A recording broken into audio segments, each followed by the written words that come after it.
Thank you, Mint Royale.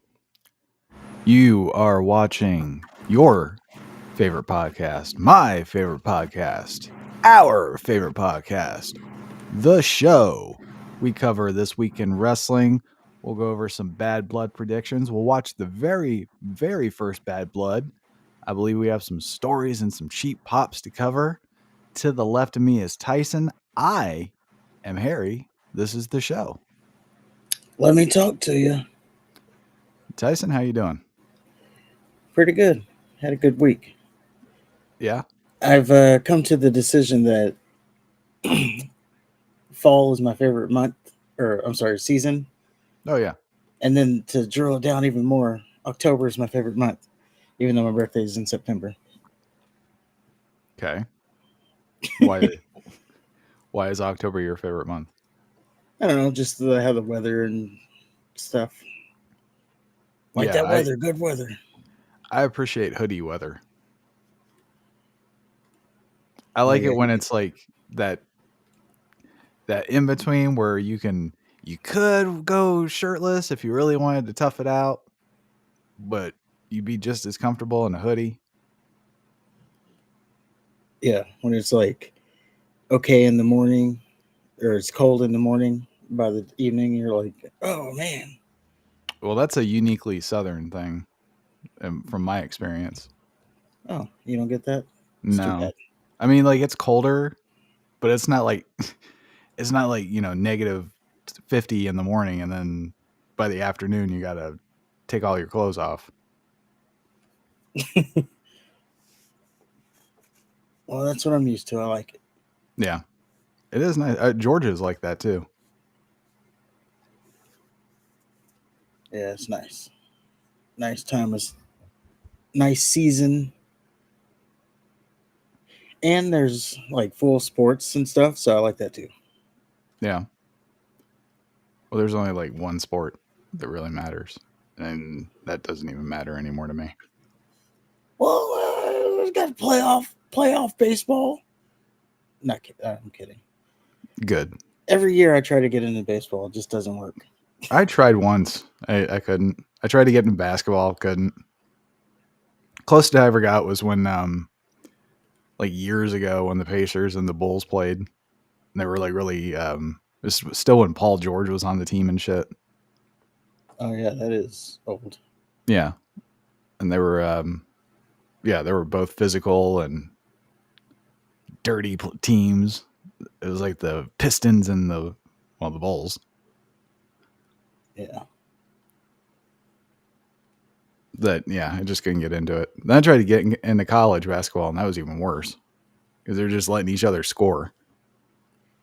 Yeah, you can't really watch college basketball until March Madness. And then, because you're a guy, now you can pick the perfect bracket. I will say basketball is exciting at like the last 2 minutes or so. Yeah. I just like playoff stuff. It's just the height of competition. If you say so. Anyway, you happen to watch the Vince McMahon documentary? Might as well get that out of the way. Oh, you want to do that first? I did. I finished the first one the final episode. I finished it today. Oh, you watched the whole thing? Yeah. Okay. What'd you think? I got, okay, let me just get my piece out of the way. I got like an episode and a half in. Dave Meltzer was featured prominently, and that motherfucker has like zero credibility. And so the fact that they still use him as a credible news source just turned me off. There was some fat behemoth that tried to tell us what heat and kayfabe was. And it's like, you couldn't tell me. You couldn't tell me who fucking won the Royal Rumble. Fuck you. They went over the Attitude Era shit, and it's like, how many fucking times do we need to hear the same shit like over and over again? I thought it was funny that Vince he was obviously trying to portray himself a certain way, because like they asked him when what did you think is different between yourself and the Mr. McMahon character? Well, everything. And then like it cuts to everybody going, oh no, they're completely the same. Yeah. Now they do that throughout the series. Just contradict Like, yeah, he'll say something and then him. Everybody else will say differently. yeah, cut to someone else saying something differently. Yeah, I mean it was obvious that he was trying to paint a narrative there. I thought it was funny that Tony Atlas said that Pat Patterson grabbed his pecker. And Yeah, that was the what episode was that? That was the first one, I believe. Okay. Yeah, we can stick to we'll do like one a week. We'll do that then. I just have to remember which episode it was in. But yeah, they were talking about the scandals, and this one was the ring boy scandal, which I had never heard of. Really? Yeah. Oh, that's been around. That and the female referee, and so it's like, I don't know. Maybe that's like there's nothing new for me. Oh yeah, this was pretty much all new to me. I don't Really? watch I don't keep up with all that stuff in the back. Okay. And I remember it was at a time where I stopped, like, because the dirt sheet thing was like ruining wrestling. Oh yeah, this guy's coming back. It's gonna be a surprise tonight. Then it happens is like, okay, I'm gonna stop paying attention to the internet. Fair enough. But remember, so yeah, that was new to me. Pretty much all the scandals were new to me, except I knew about the steroids. I didn't know that much depth about it. Oh yeah, I knew. There's probably nothing. I'll be very surprised if there's something that they reveal that I'm like, oh. And I don't know. I find it hard to believe that Pat Patterson would just go in the locker room and grab people's peckers just in front of everybody. But who knows? Well, I was listening to Cornette. Yeah. I don't know why, but I did. He pretty much confirms that that's what it was just like what they did in the locker room at the time. Because, they didn't have like phones or anything. So it was just like, he just took it as, yeah, that's the kind of stuff we did in the locker rooms, playing pranks, putting fingers up people's asses. Oh, okay. Well, shit. It's like, that's just what we did back then. And I remember, even for me, when I was, in football, there's some gay stuff going on under the disguise of, oh, it's just a prank. You tried to fuck me in the ass. Oh, it's just a prank, though. You stuck the tip in. Yeah. I got you. Yeah. Now, okay, fair enough. And then what was worse about that, not the wrestling part, but like the football part, and then they would like, you're gay now.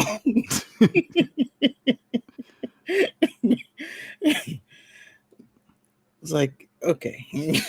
But, yeah, not so operating on a full deck. All right, so they did go around grabbing peckers. Okay, fair enough, but I don't know. Something about Tony Atlas, just he licks shoes. I can't take him seriously. Yeah, I did find it weird that he was like, that's so weird. But yeah, he's like licking feet. Yeah. And then the guy's like, well, why didn't you tell anybody? Who am I going to tell? Vince? Oh, you don't know how the wrestling business works. All right. I know it's true because, as he said, Pat Patterson was second in charge. Clearly, Vince was protecting him. So you go tell, and then you're going to get either punished or fired. You just go to WCW. Boom. He could have been the third man. Yeah, that would have killed WWE, Yeah. WWF at the time. It would have been 84 weeks. They also talked about like how Vince took over. Well, first they talk about how Vince took over the company from his dad. Yeah. I thought that was a interesting story about how he bought the company and his dad was like, or he was going to pay his dad and he's like, if you miss a payment, you're out. Yeah, that's been out for a while too. And then as soon as he takes over the territories. They paint that picture because later on they talk about the Monday Night Wars, and they make the parallels between the two times. And Vince is like, no. Oh, I don't want to spoil it, but. Well, wasn't that when he had like a really piss poor answer because he was complaining about WCW stealing their talent, right? And then the guy's like, well, isn't that what you did to everybody else? Yes. And he's like, well, sometimes it's completely different because apples are red and bananas are yellow. Come on, pal. Yeah, he pretty much said, well, he was trying to hurt me. I was just doing business. It wasn't personal. Yeah. What he was doing was personal. So you don't see how it's the same? No, it's not. It's different. Well, if you talk to Greg Gagne and like some of the other people, that it sounded kind of personal to me. It's personal on somebody's end. Yeah. When they laid out that they kept saying, your boy's going to end up in the bottom of a lake or river if he keeps stealing our talent, poaching our talent. Yeah, apparently allegedly they got together in a bathroom. They being like the NWA committee people, everybody that wasn't Vince, and they actually the rumor is that they contemplated putting a hit on Vince McMahon. Yeah. Which, I mean, I could see that back in the day. I could too. It's kind of a little bit more lawless. I mean, and he's fucking with their livelihoods. Yep, trying to take over their promotions, even though they didn't seem that they were going to go national TV. I did appreciate how honest he was about, like, well, I didn't give a shit about anybody else's company. I just cared about mine. Like, okay, well. Yeah. No more brotherhood. But can we talk about how much of a zombie he looked?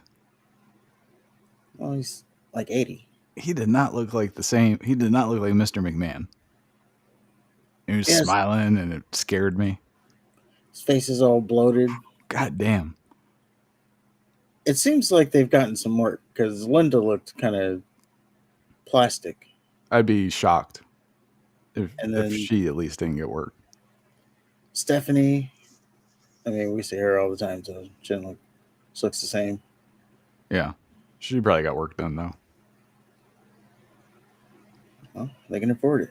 Those midnight workouts, when we're doing all that. Yeah. They can afford it, though.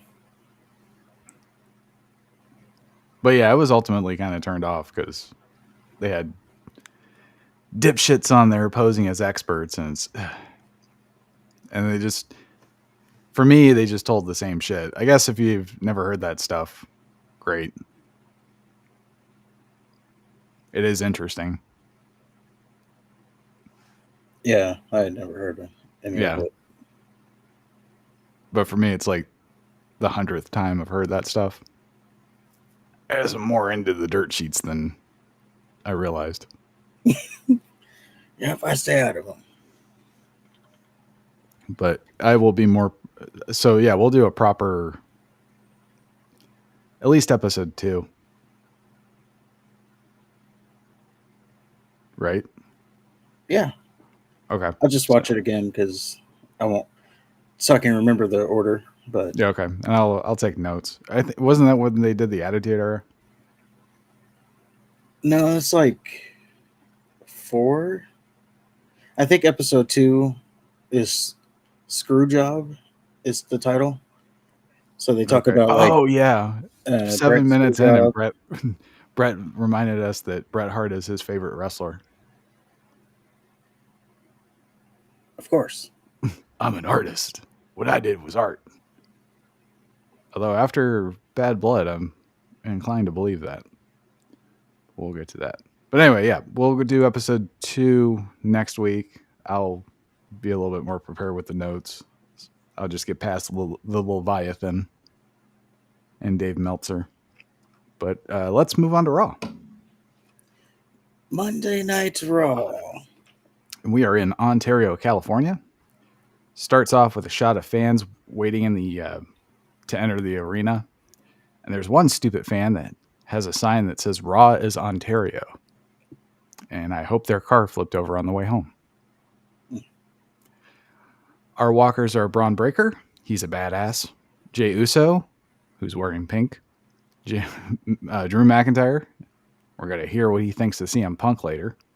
And then Dominic and Useless Liv Morgan.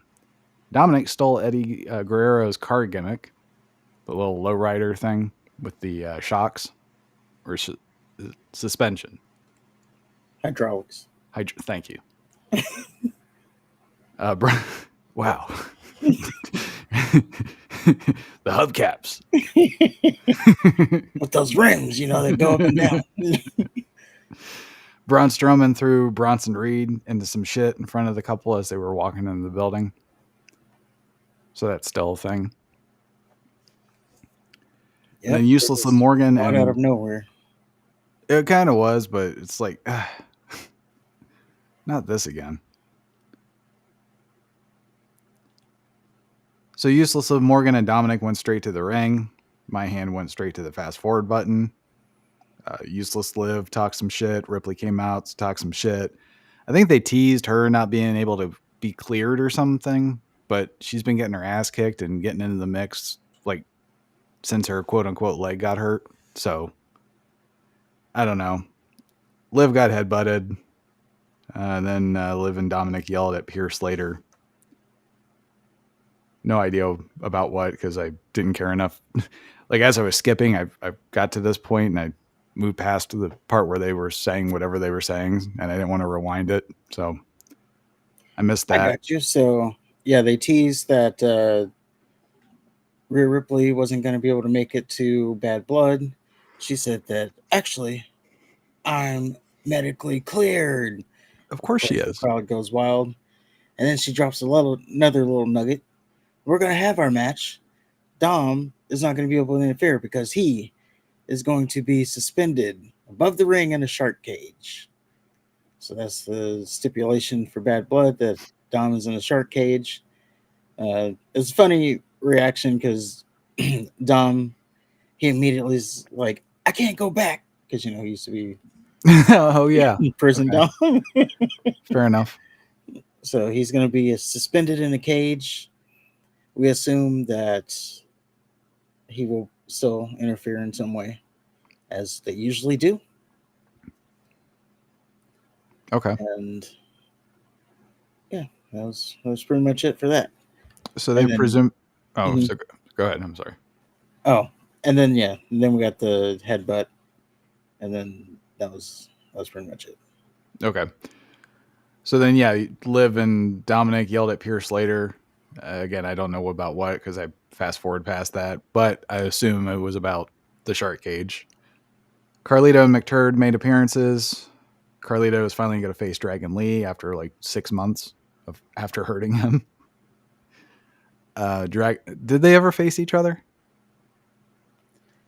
I don't remember. I don't think that we ever went back to it. Yeah. Dragunov was there as well. And it was just so he and McTurd can talk shit to each other. Another feud nobody asked for. Yep. Well, then we get Sami Zayn and Ludwig Kaiser. They replayed last week with Gunther and Kaiser teasing a breakup, only to sneak attack Sami. Of course, Kaiser still got his ass whooped by Super Sami at the end of the segment. This match I thought was boring, especially knowing that stupid Sammy was going to win. Kaiser also drop kicked Sammy against the steel steps, and Sammy actually beat the 10 count. And it just makes me wonder, like, how big of pussies are Sheamus and Vinci, because like they were out for weeks because of that. Yeah. Well, they were selling it, Yeah. They had to sell its devastation. But little tiny Sami Zayn, he not only beats the 10 count, but he wrestles for at least 5 minutes after. Showing you how tough he is. He's a little bitch. It's like Mick Foley. They also killed Kaiser's Enziguri finish because whatever. Sammy won with a hell of a kick, of course. So Gunther comes out after the match. He's in his ring gear. He gets on the apron and tells Sammy, for weeks, you've been begging me for a title shot. Well, tonight, I've seen enough, and I can think of no better place to defend this great belt than Ontario, Canada. Or, I'm sorry, wherever the fuck we are tonight. California. Thank you. So, Sammy, if you want this more than anything that you have ever wanted in your life, I have only one thing to say to you. No. Gunther then just leaves. So I thought, all right, I got some things to say. Of course. Well, let me hear what are your thoughts? I don't know. I think they're just stringing it along so that they're not going to do it at Bad Blood. They're going to do it afterwards. So you got to string it along. Mm-hmm. That's all, really, I think of it. Does it make sense to you that Gunther is publicly calling out Brock Lesnar as his final boss, but he's running away from little Sami Zayn? He's playing mind games. He's playing mind games? Yeah. Okay. Or you can see it as, I mean, they're trying to build this as a threat because he is I think they said the only person to pin Gunther on the main roster. Yeah, look how good that's done. Biggest mistake of Triple H's career. No, he did fuck a dead body on on live TV. He sure did. We got more things about Triple H coming up too, because Yeah. I did think it was funny that I thought he was actually going to beat the shit out of him and say that was this match. Because, he already wrestled a full match against Kaiser. Yeah. I kind of thought that too, but he wasn't beaten down enough, really. I guess not. I don't know. I just don't like the fact that Gunther, of all people, is just running away from this guy. Not doing so well as champion right now. No, he's not. They're fucking up with him. But they're just buying time because... No, what they're doing is they're putting fucking emphasis on stupid Liv Morgan and the other shit, and nobody gives a shit about that. You got the best wrestler in the world with your top prize, and he's a fucking afterthought, and he's running away from some little ginger fuck.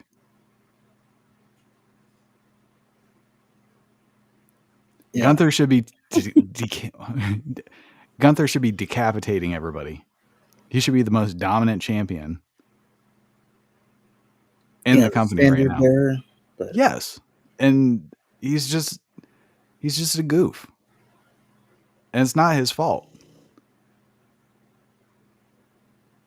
The Gunther I know would not fucking run away from Sammy. I don't care if he lost or not. He's not running. He doesn't duck from Drew McIntyre or Sheamus at the same time or any time. He beats the shit out of Braun Strowman. And he's afraid of Sammy now because he lost one match? No. And he's the champion. Like, why are you turning Gunther into a chicken shit heel?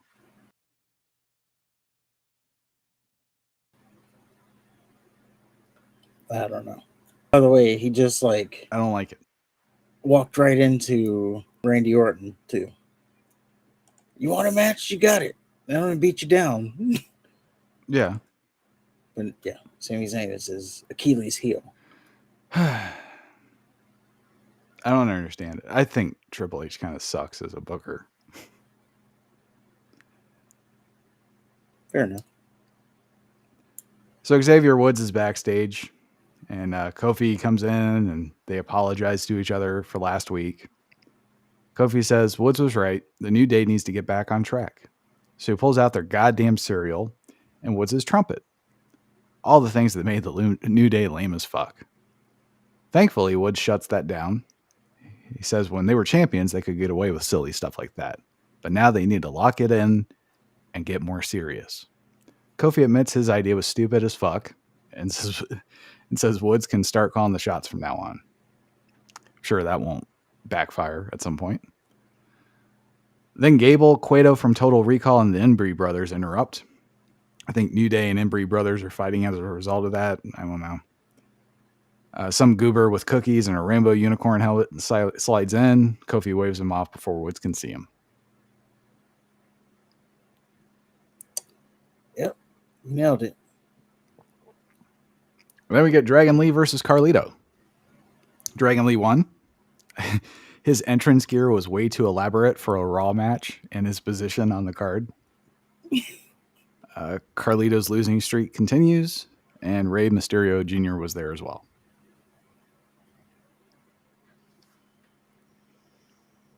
Yeah, I don't know what to. There's not really much to say about this match. Of course, Carlito was going to lose. He's a loser. Yeah, he's the Naomi of Raw. He's the heel R-Truth. Yeah. Although I think for me, he's a little funnier. Like R-Truth is just constant. Carlito has those one-liners that just get me. Yeah.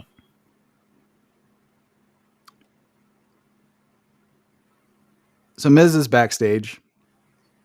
Karrion Kross interrupts Miz warming up to tell him how stupid he is for facing Bronson Reed tonight.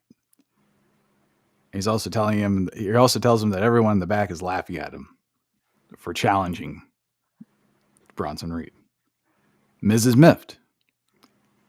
He doesn't believe that nobody thinks he can beat Bronson Reed. Kross does a complete 180 and says, yeah, that's exactly what I told those guys back there. It's really dumb that nobody respects you, Miz. Miz wants to know what Kross is doing. Kross just says he wants Miz to be the Miz, to not care what anyone says in the back. Monsters come in all shapes and sizes. I'm just like, wow. So, and Miz is like, yeah, I'm a monster. So then he walks away with hard nipples, just thinking about how ferocious he is. And then Kross gives that little smirk at the end. Yeah. It was chilling when he looked at Miz and said, monsters come in all shapes and sizes. And the Miz thought he was talking about him, but he's actually talking about himself. He's the monster. Oh, okay. And yeah, I guess this is a little bit interesting for Kross.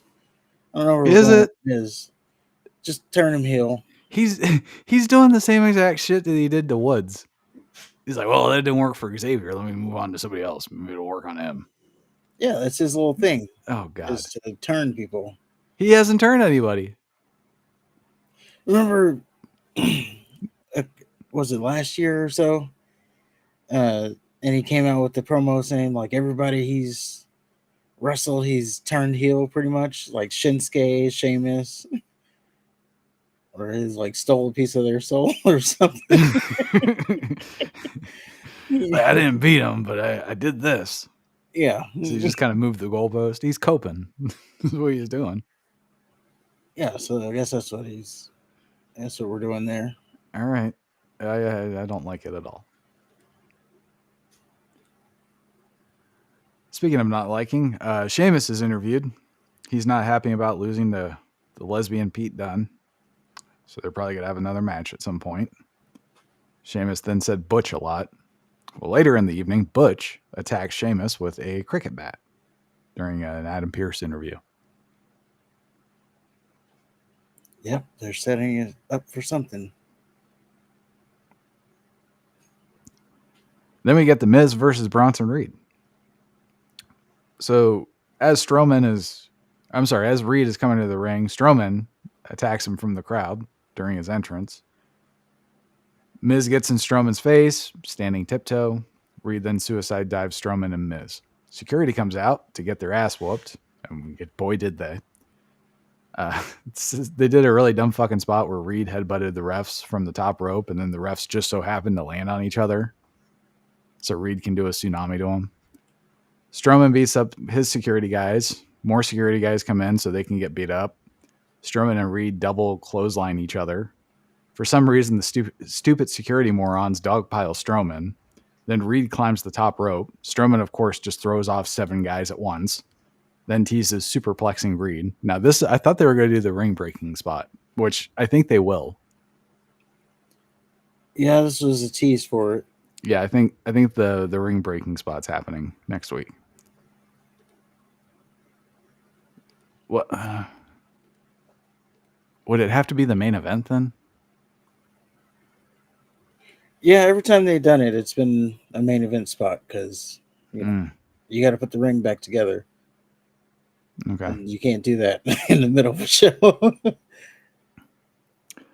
So more security guys come out to separate them. Strowman beats up security guys, then teases diving to the outside on Reed. Then security and the security guys around him. Reed ends up just walking away. Then that's just the end of the segment. Yep, we're saving more for later. So my question is, how is Karrion Kross's plan fit into this?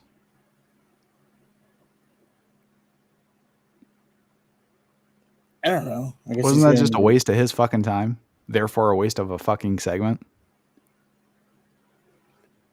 Well, no, because The Miz was upset with Strowman. What are you doing? I'm trying to help you.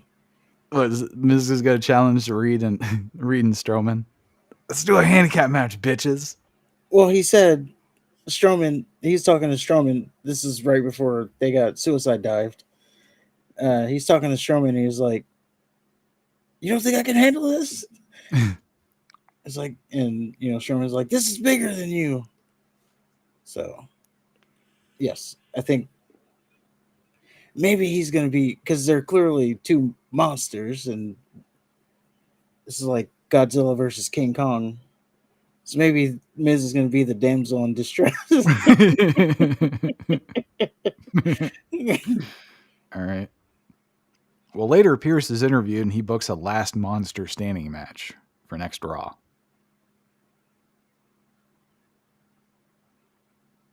It has to be the main event. They gave it a little fancy name and everything. I think it is the main event, so they can do that spot. Yeah. Well, up next we have Drew McIntyre. And he comes to the ring and starts repeating what Punk said last week. That I promised to make you bleed. You're going to have to kill me. I'm prepared for this to be the end of CM Punk if you're prepared for this to be the end of Drew McIntyre. Drew says he's been thinking about what Punk said and the look in Punk's eyes. He determined that Punk meant every word he said. McIntyre says for once Punk was real. He's ready to sacrifice it all to the end. And so am I. McIntyre says he always tells the truth, especially about Punk. But he keeps the personal stuff to himself because he's fighting a greater cause. But truthfully, he doesn't want to step back inside Hell in a Cell. He's been in that match before. And it's broken things in McIntyre that haven't been fixed to this day. McIntyre brings up Punk talking about his sisters and wife begging him to refuse at this match. McIntyre says his family begged him as well. His wife wants McIntyre to get far away from Punk because he's taking it out on her with his penis. I'm assuming. Like he's ramming her hard. Go, Punk! And she can't take it anymore. He didn't say that, but I read between the lines. So after a long pause and a CM Punk chant, McIntyre says it doesn't matter what the clapping seals think. It doesn't matter what our families think. Doesn't even matter what we think. This match will happen.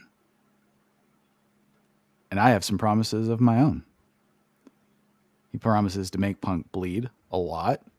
He promises to make Punk feel pain and suffer more than he's ever suffered before in his life.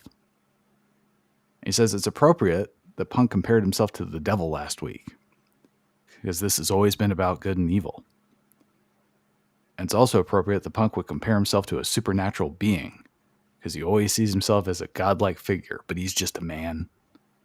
A man I broke so easily in the past, and a man I vow to break permanently in hell in a cell. I can't say hell in a cell without doing the Vince boys. Yeah, pretty much built in. Yeah.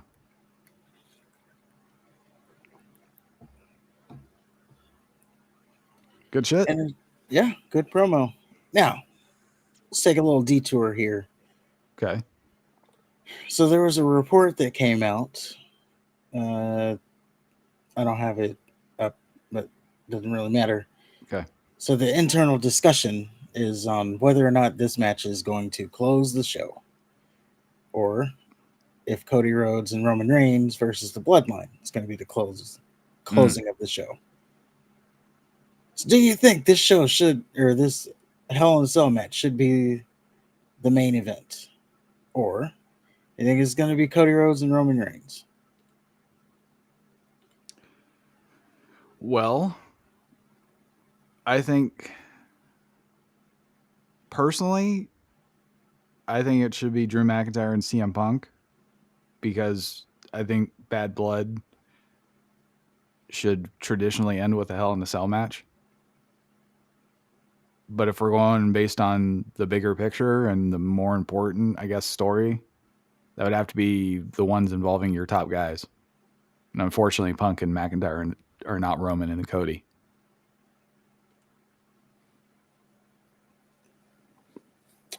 Coming into when I heard the story, that's where I initially was. Mm-hmm. Like, I mean, you got the biggest box office draw, their words, and the man holding the most important title in the company.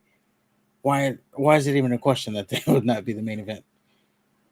But when we watched the retro review, Bret Hart, who was the champion, went on not last. So I said, okay, well, if they did it then, now I can see you make the Hell in a Cell match the main event, because it's the hell, like, pretty much that's what the pay-per-view is about. Right. So I did flip-flop on that. But it is quite the decision, because yes, you got your biggest name. Like, I don't remember too many times Hulk Hogan going on not last, but he was always pretty much a champion. Right. There's been, I think, maybe 1 or 2 WrestleManias where he wasn't the main event out of the 9 that he was in. Yeah. But see, that's the thing. One of them was that tag team match with Beefcake. I mean, you're not going to put Beefcake in the main event. You just Well, he was in the main event with Brett, though. Brett and Yoko. Would you consider that the main event? I would consider him weaseling his way in the main event. Yeah, he weaseled his way into winning the championship. He had a match, but the show was over at that point. No, it wasn't. Brett got fucked. Hogan came out to save Brett. Brett was like, "Get him! I can't do it on my own, Hulk. You're bigger and stronger than me." Yeah, but Hulk the show was over at that point. When Brett lost the show, that was the end of the over because the cameras were still rolling. It wasn't I guess it was an official match. They put it in the books. Yeah, they rang the bell and everything. I don't know if you say that's the main event. I mean, the main event was Brett and Yoko, but Hulk Hogan weaseled his way into it. Yeah, he was there when you roll credits. So okay, fine. He's got 9.5 main events. Give me a half. Okay. And yeah, you're trying to make Roman Reigns that, so I didn't see how it was even a question. But like I said, I watched the retro, and Bret Hart did not go on last. So, And just for logistic purposes, it doesn't make any sense to me to lower a cell and then raise it again just so you can have more matches after. that's true. So maybe, yeah, I've completely flopped and flip flopped, and I'm saying McIntyre, CM Punk should be your main event. Although it doesn't really matter to me because those are the only two matches worth watching in this pay-per-view. So it doesn't really matter where they are in the card.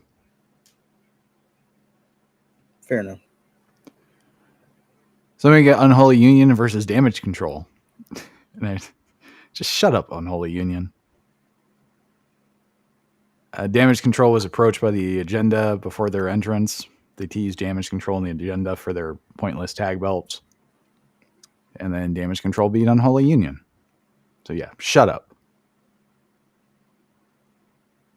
Yep, they had their moment. Then we get a Braun Breaker interview. They've been playing Jey Uso versus Braun Breaker video package throughout the show.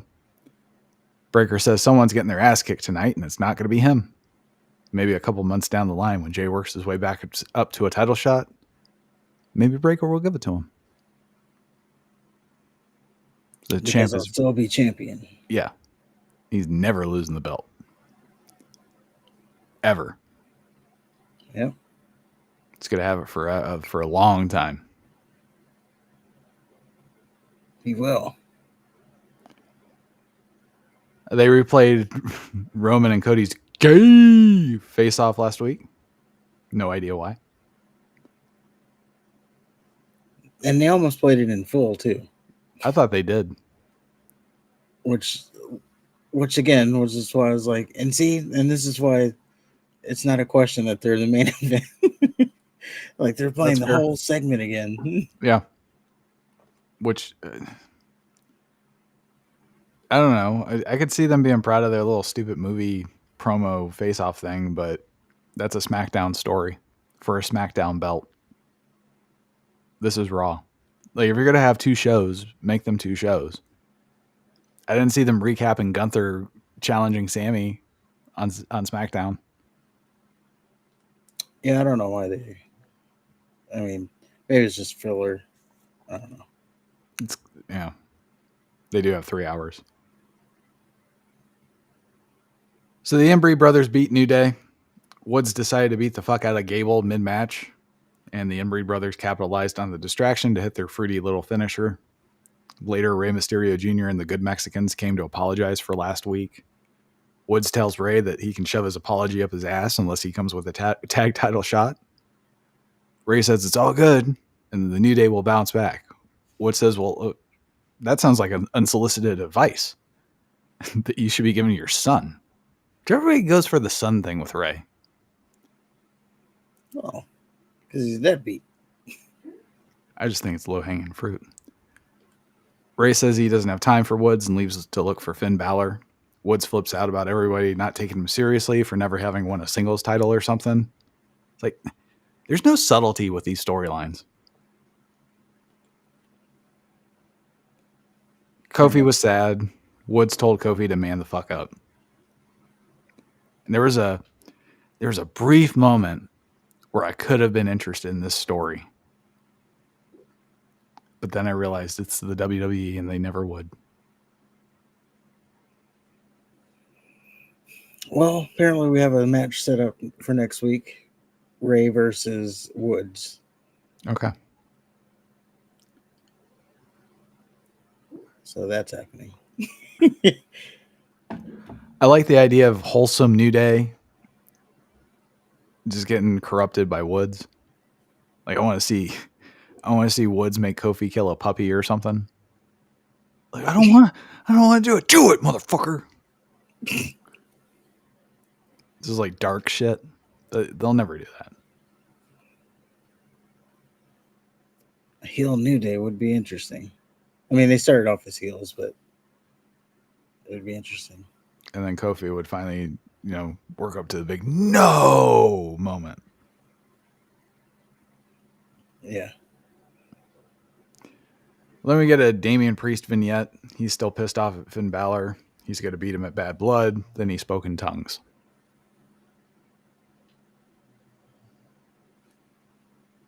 Fair enough. Okay. Then we get a Wyatt. We get a fucking Wyatt sucks thing. I don't even know if it's a VHS tape anymore. They said and did nothing. Like, remember when they were at least like peeking in the background of promos and shit and trying to make things interesting? Well, they did a QR code. I couldn't tell you what it meant or anything, but I just think it was a pointless use of television. Fuck Bray Wyatt.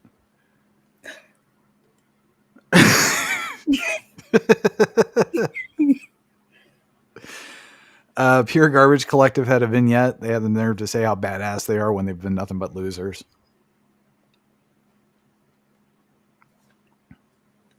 I will say this little video package made them look interesting.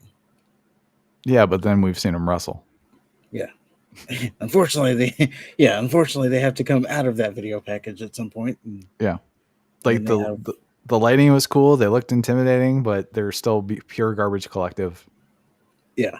With the camera cuts and yeah, but you're going to have to do something at some point.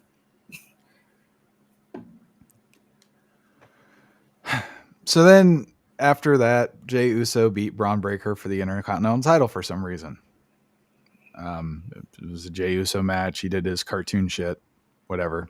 I'm not sure how this helps Braun Breaker losing so early in his reign, especially to a cartoon character. Jey Uso will not elevate the IC title. He'll only devalue it even further. And I'm further just mystified of all the time and energy that they put into Gunther's reign for absolutely fucking nothing.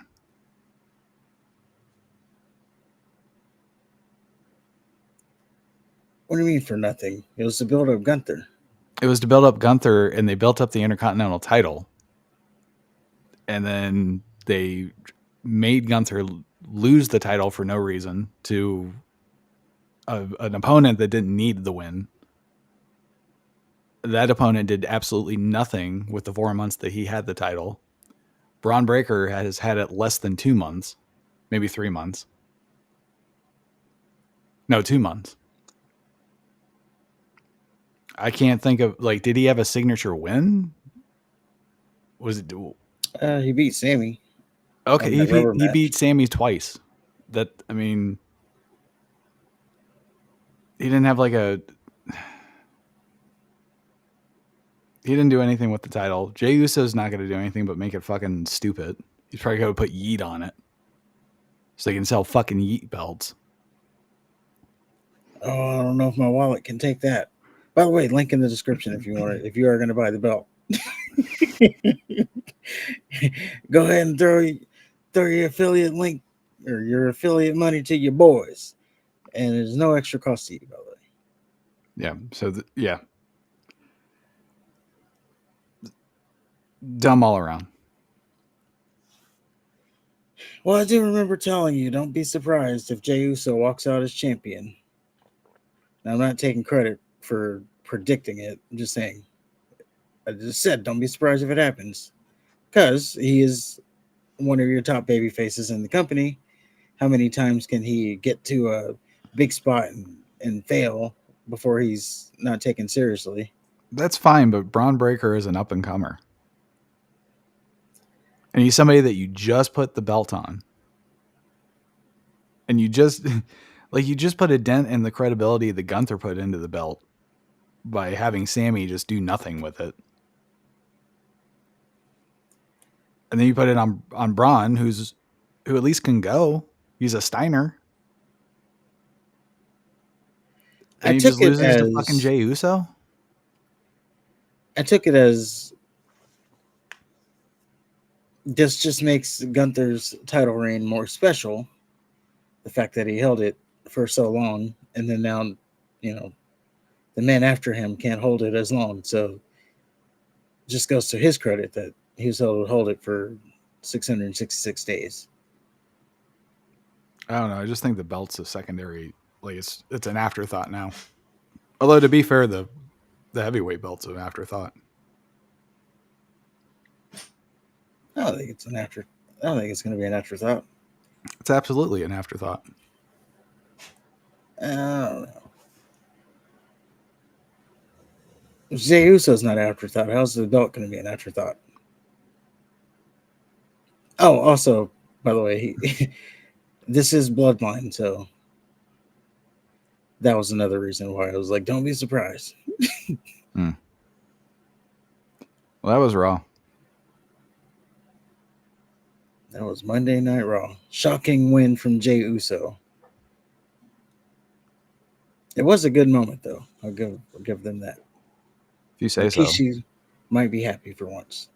Although he seemed to have moved on his complaints. They probably told him to shut the fuck up. No, he's still complaining, but he just moved on to someone else. Who's he complaining about now? Jacob Fatu. What's he complaining about? He's being booked too much too fast.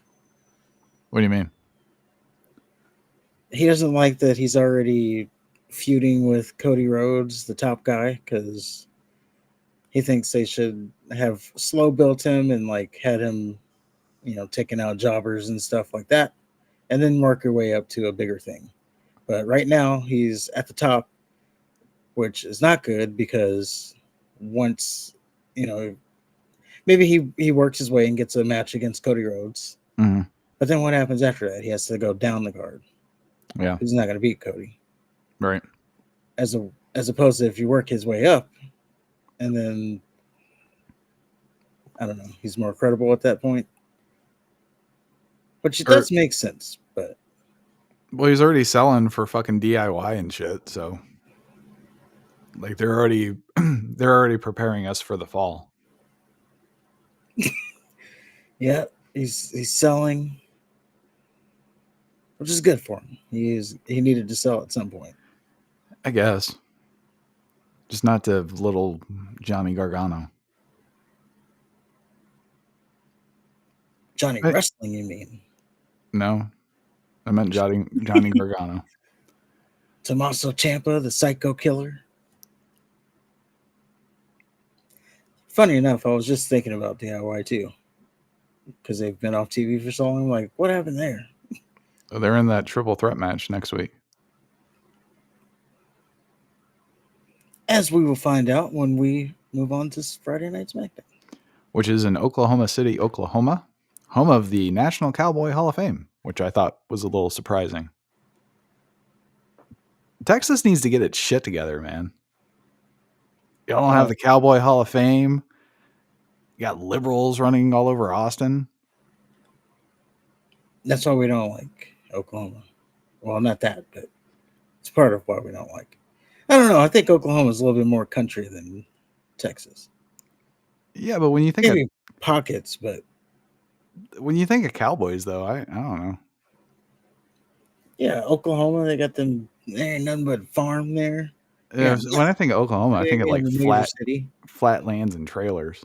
I don't really think of cowboys. I think of like Native American reservations and shit. What am I saying? Indian reservations. There you go. You saved it.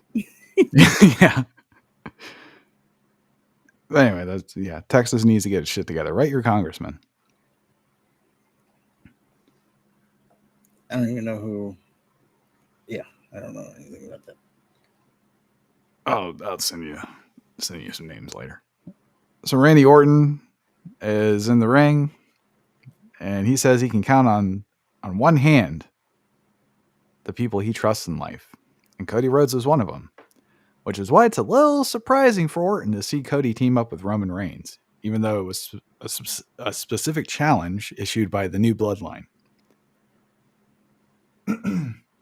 And everyone's having issues with Cody agreeing to the stupid match, but not one motherfucker is saying how Cody 5 seconds before said he was completely done with the bloodline and changed his mind just because.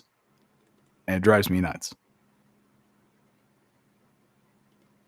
Oh, and as I remember he got attacked before the show too, or earlier, and then they attacked him again, and he changed his mind. Just So Orton wants an explanation and calls out Cody. Cody comes out to have a serious discussion, but not before doing his full entrance. Cody then asks Randy what he wants to talk about, even though Randy just fucking laid out the topic of discussion before calling out Cody. Which is why he needs to stop that. It makes no fucking sense, White. Randy just said, hey, we need to talk about the bloodline. The motherfucker comes out. What do you want to talk about, Randy? Well, he's got to hit his catchphrase. That's stupid.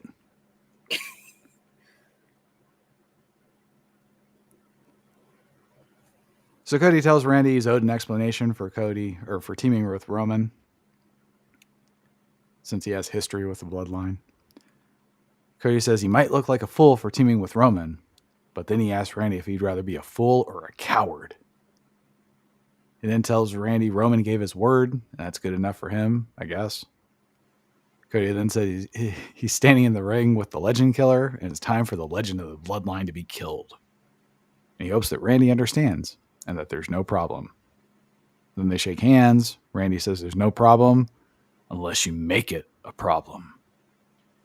Then Kevin Owens comes out. Before Owens can say anything, the Bloodline interrupts. Solo says it's a good thing Owens, Orton, and Rhodes are together. It saves him a lot of time. Tells Cody Roman gave his word, and he should trust him, because you're going to need Roman, because Orton and Owens are worthless.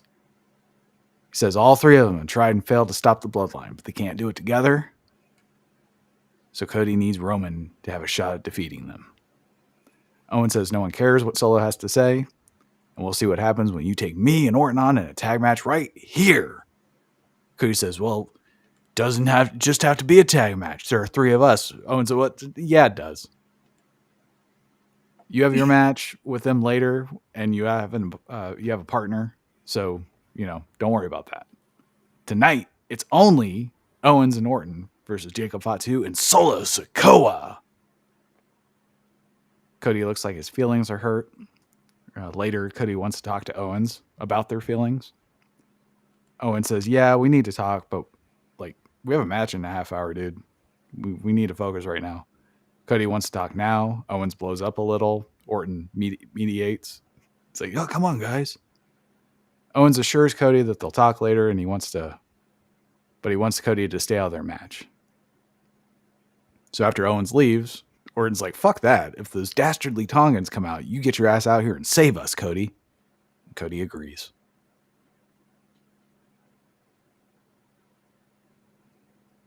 Yep.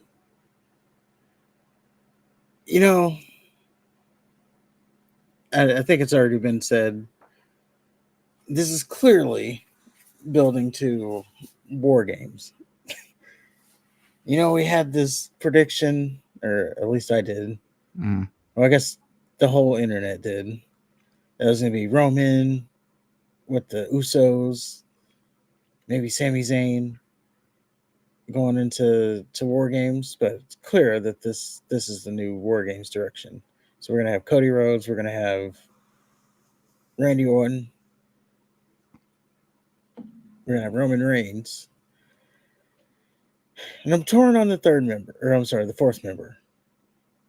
Storyline wise, it would make sense since Kevin Owens is so gung-ho about, being away from Roman Reigns.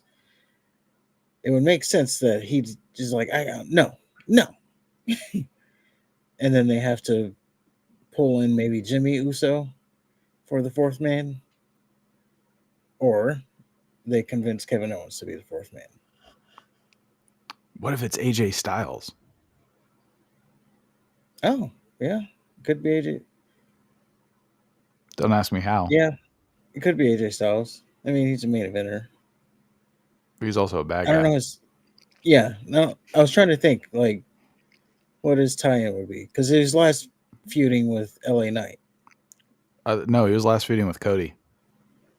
Oh yeah, it was Cody. So yeah, I don't know, It wouldn't work. but yes, that's clearly where we're going for War Games in some sort of that fashion. We'll see. When is War Games? It's about 2 months away. Okay. We have Nia Jax and Tiffany Stratton backstage. Tiffany was wearing a conservative outfit this evening, so I kind of didn't really want to pay attention. Nia's pissed because Bayley and Naomi aren't off SmackDown, and they're facing each other for her title later. So she snatches Tiffany by the neck, says if it ends bad for her, it's going to end really bad for Stratton. And I don't know, something in me wanted Stratton to just kick Jax in the nuts and then bludgeon her to death with her cute little briefcase. in that moment. So Tiffany had a little pissed off face later, or after Jax walks away. And then she has a backstage thing with Bayley or Naomi later. I can't remember which one it was. And she made mean faces after that as well. It was Naomi, and they set up a match for next week. Okay. You know, they all look alike. Bayley and Naomi? Yeah, it was a joke. Well, no, we'll accept Bayley. She's in. Okay. So Bayley beat Naomi again. She's facing Nia Jax for the title again. I really thought they were going to give Naomi an opportunity to lose the title match for a change. Me too. I have a thought though. A thought. I think Naomi might be set up for something bigger. That being winning the Women's Royal Rumble. I think that's your winner. Okay. And I didn't think of who else it would be. And yes, there's starting to be a lot of conversation about Naomi being a loser, which she is. Ever since she came back. Yeah. It's like Vince McMahon is still there. Oh, you left me? Because as we learned in the Vince documentary, if you leave and come back, you got to get your punishment. Or someone's got to take a punishment for you. Like we'll find out later when Brett left. Owen Hart had to get his comeuppance. Boy, did he. Yes. There was even... Oh. Go ahead. Just say it. Brett thought it was on purpose. Oh, yeah. He thought it was on purpose that Owen Hart died. I'm sure he says that. Well, they did. If you listen to, I think it was Martha, his wife, Owen's wife. Like she goes over. I think it was on Jericho's podcast. Like all the the negligence and shit. Like they basically use one of them carabiners that you get from the grocery store checkout aisle instead of like a real one. That's a shame. Yeah. Totally preventable. And for a stupid, shitty gimmick. But yeah, Bret Hart suggested that. Oh, I mean, it was. Well, I'm sorry. We were in that position because Bret Hart did what he did. Yeah. So I think everything was intentional except for the outcome. Yeah.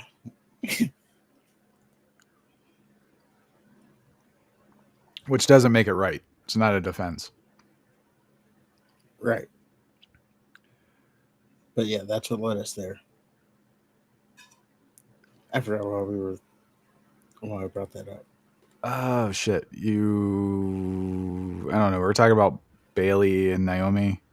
Oh, yeah. Oh, yeah. She was losing a lot. She's losing. That's where we were. But yeah, I think that's going to be the turnaround. She's going to win the Royal Rumble.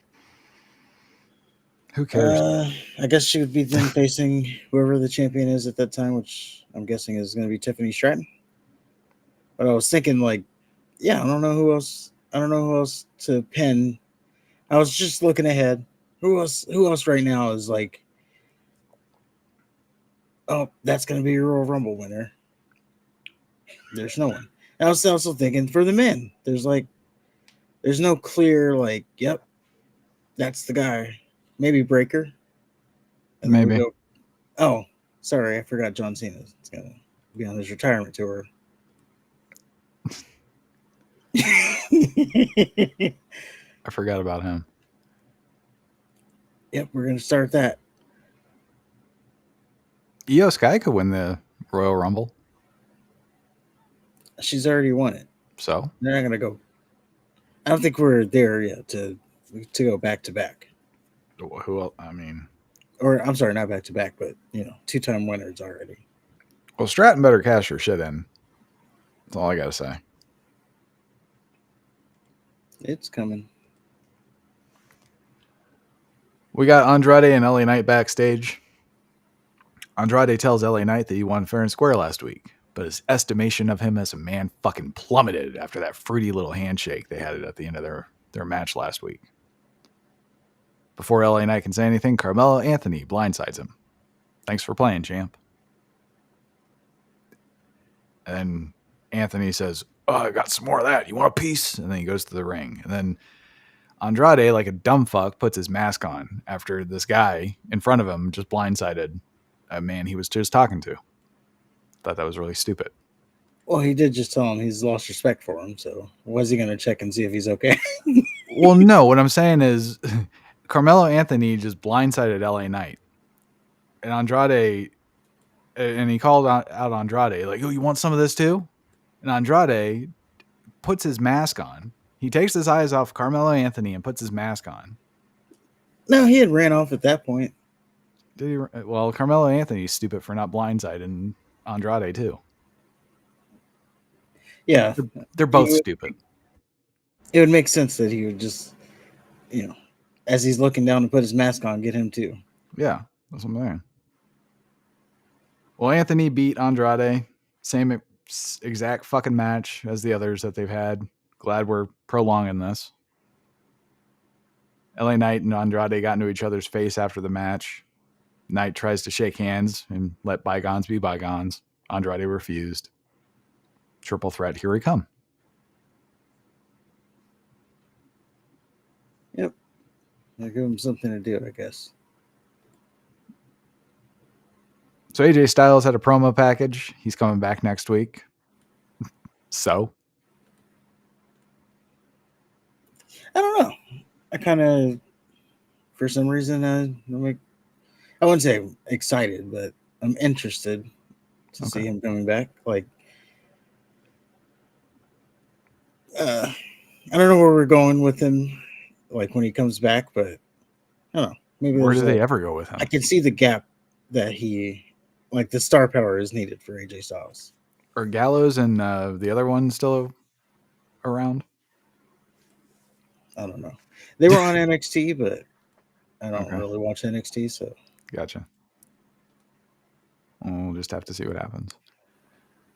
We got Mia Yim. She beat Piggy Niven for some reason. I don't care.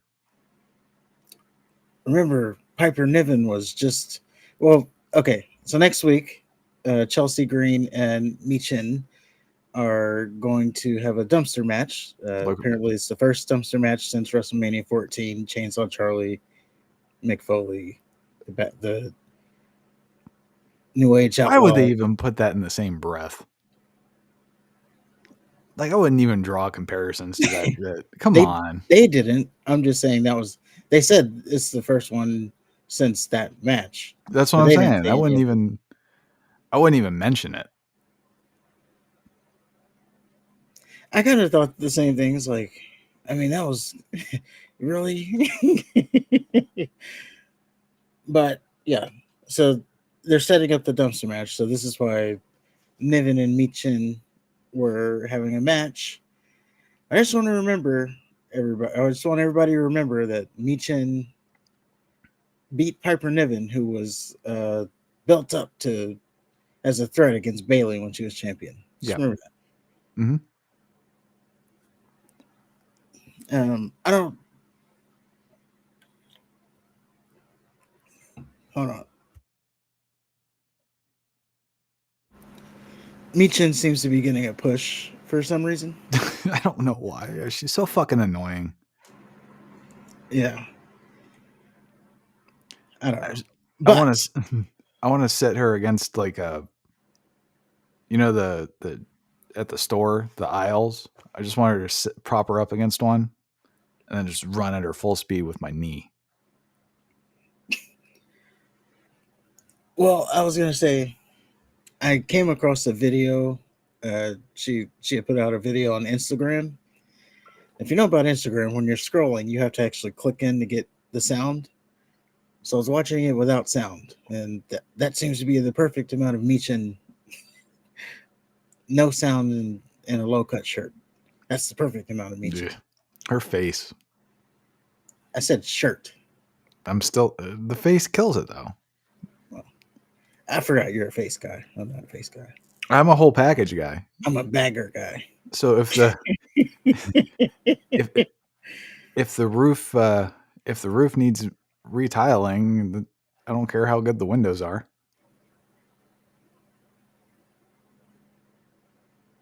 That's fair enough. You know, I've actually had I didn't play a game with the bag on, but turn around so I can see the back of your head. Well, there is that, yeah. And don't look at me. And we'll put it through this little pee hole. Yeah.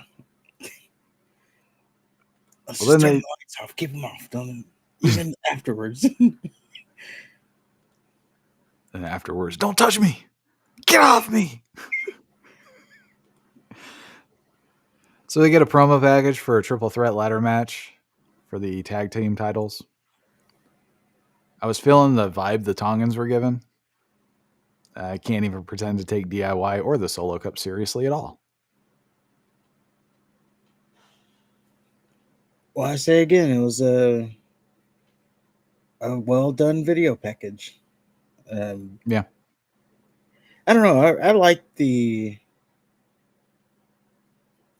look of the Street Profits. I don't know. Tez sitting there in the shades with the black suit made him look legit. I guess. The beard. But then he has a Solo Cup. Well, not in that promo. And he has that little Sergeant Pepper's jacket. Yeah. You're talking about in ring, though. I'm talking about this segment only. Yeah, but I remember that he has those things. I can't unsee them. Fair enough. That's part of him. He went away from it and then it just brought it back. He said, "Oh, that's not working. I got to go with what works." And what works is my fucking ghetto Solo Cup shit. And my Sergeant Pepper jacket. Well, I'd be lying to you if I said I've watched a Street Profits match recently. So there you go. Usually when it says they're up next, I go ahead and skip it. Yeah. Well, Orton and Owens face Solo Sikoa and Jacob Fatu next. And this was actually a surprisingly fun tag match to watch. Lots of back and forth. Yeah, Fatu wasn't as much of a monster. I know he's in there with Orton and Owens, so it makes sense because they're top guys. And realistically, Fatu can't just be indestructible. But he did sell a surprising amount. So they're just kind of setting this up for the eventuality of him losing. I like how Solo continuously gave orders from the apron, even if they were generic orders like, get him. Orton did announce his announce desk, belly to back suplex to Jacob Fatu. Fatu no-sold the first one, and then Randy Orton just started spamming a belly to back suplexes. And unfortunately, the table didn't break. Yeah. And it looked like Orton. Damn it! It looked like Owens was about to win it after a hot tag. Then the Tongans came out. Solo hit Owens with a rock bottom after a distraction. And aside from climbing on the apron, the Tongans haven't done anything. They're just kind of stand there. And then Cody's music plays. And Cody takes out the Tongans. Now, to keep in mind, when the Tongans came out, they didn't have their music. Cody needed his music. So then Jacob fought. What's that? I said, did he whoa? He didn't whoa, no. He did just run out. And it was very brief that they played the music, but they played the music. Gotta let the fans know. I guess. There's only one fucking Captain Guile or Colonel Guile looking motherfucker in the roster with a neck tattoo. I think they'd be able to tell it's Cody. Just for shits and giggles, try it once. Actually, they did do it once. And the crowd still... Wait, did they play some of it? Yeah. Yeah, they played some of it, and then they cut it off, and the crowd still whoaed. There you go. So, yeah, Jacob Fazio ended up suicide diving Cody, and then he rolled him into the ring. And when he rolled him into the ring, he hit the ref's calf from behind. So the ref's down. And he's like, oh, my calf.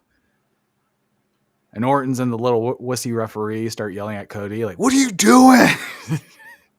Cody's like, I just got a fucking 200-pound Samoan launched at me.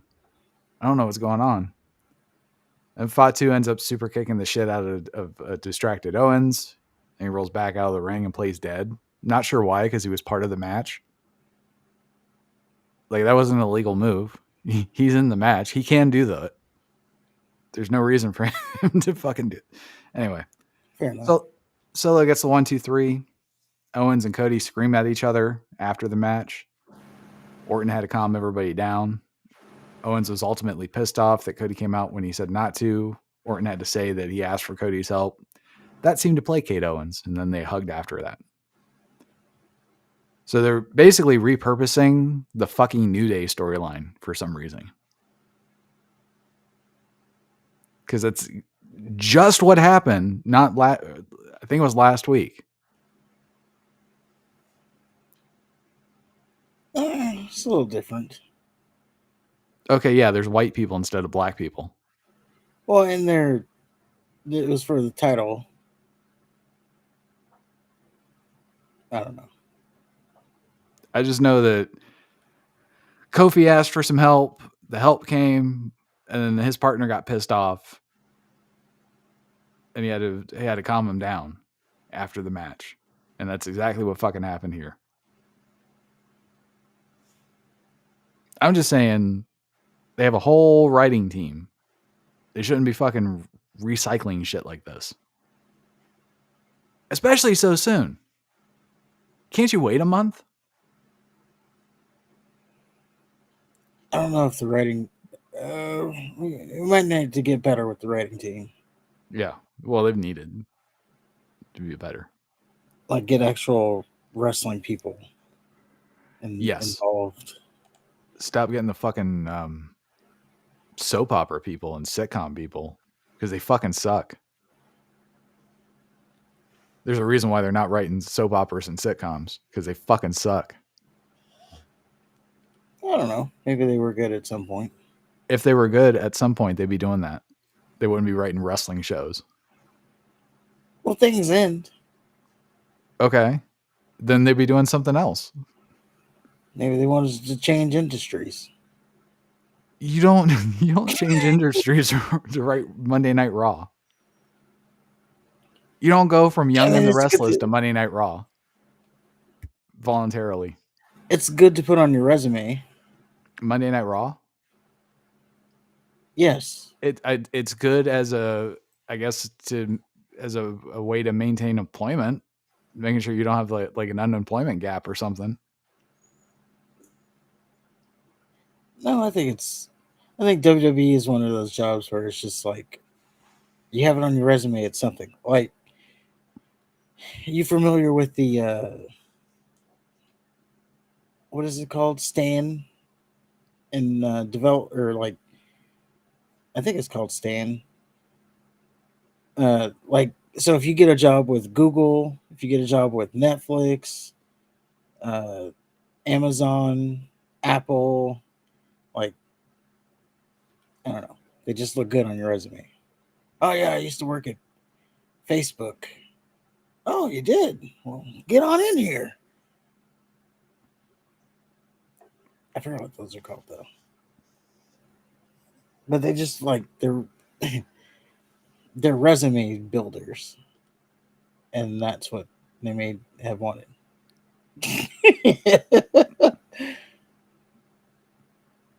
All right. Well, I don't know. I don't think it's that prestigious. I think people still kind of roll their eyes and yeah, they don't take it that seriously. It's kind of a joke.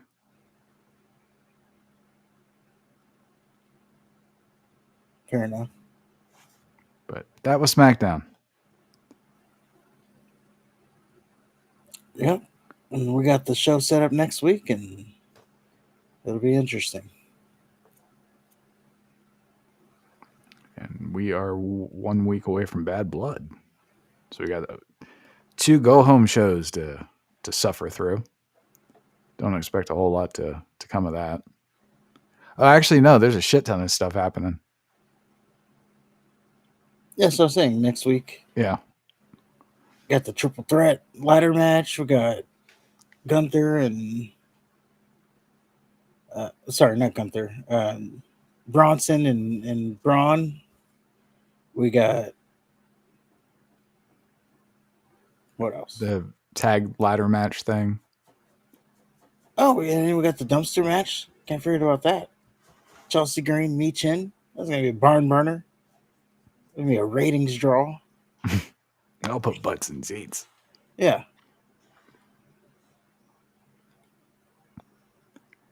It's gonna be like one of them Playboy Bunny matches without taking their clothes off.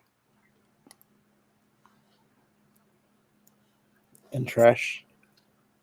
Yeah. Fair enough.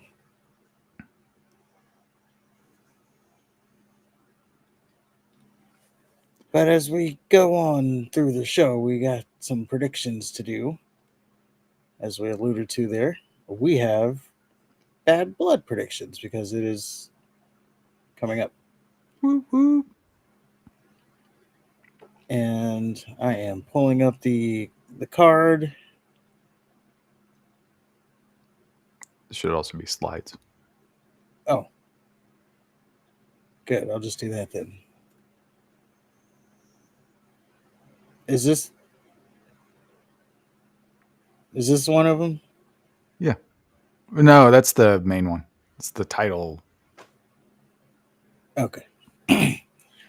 So, predictions. First up, we have Rhea Ripley versus Liv Morgan. The Liv Morgan Revenge Tour is in full effect. And Liv Morgan seeks to get her title back that she unceremoniously lost due to injury that she won at WrestleMania. Dominic Mysterio will be hanging above the arena in a shark cage. Who do you say will win this?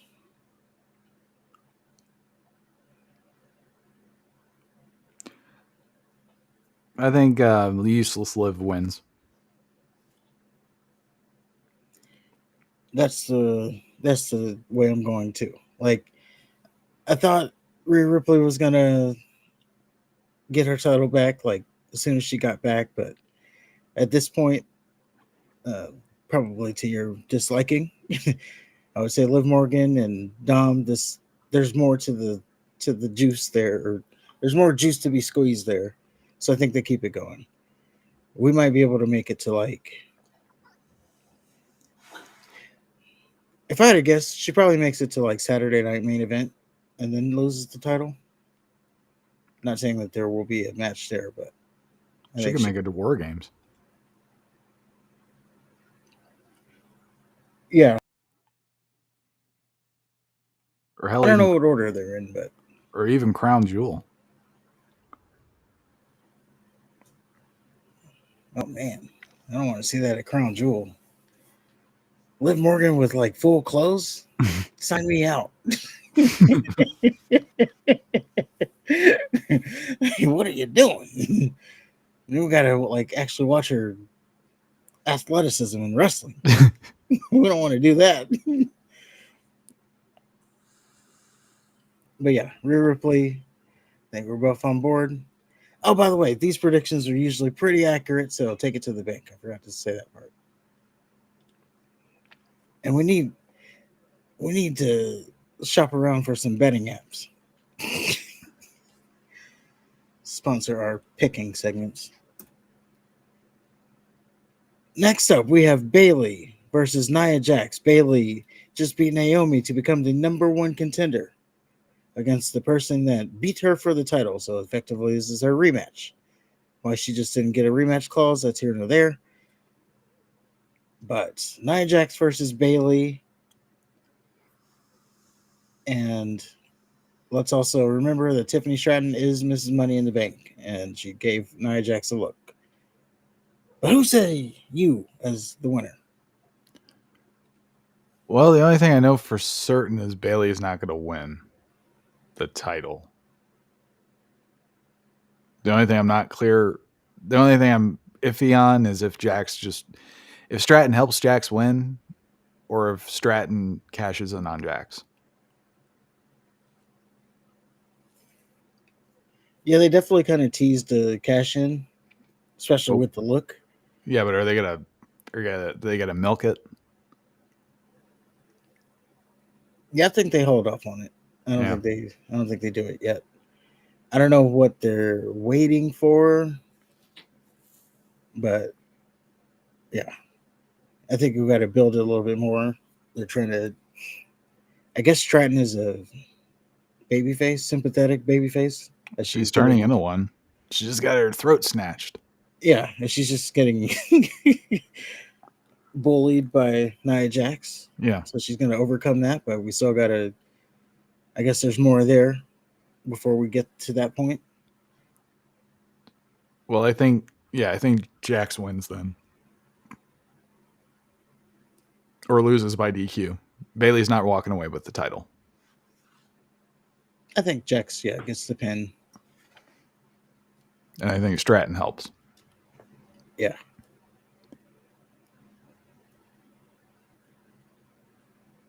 Finn Balor versus Damon Priest.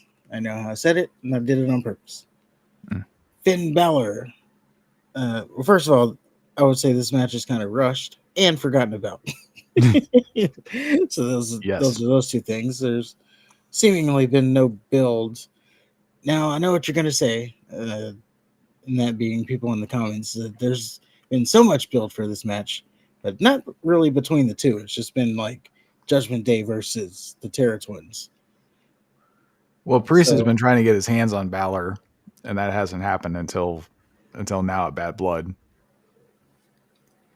Yeah, and I thought they were going to work their way through the other members, but I guess we're just skipping straight to the top. Oh, yeah. I guess there was only just JD McDonough left. Anyway, who do you think got the win here?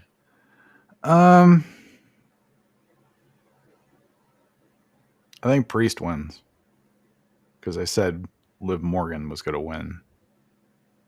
So Judgment Day can't win 2 matches, can they?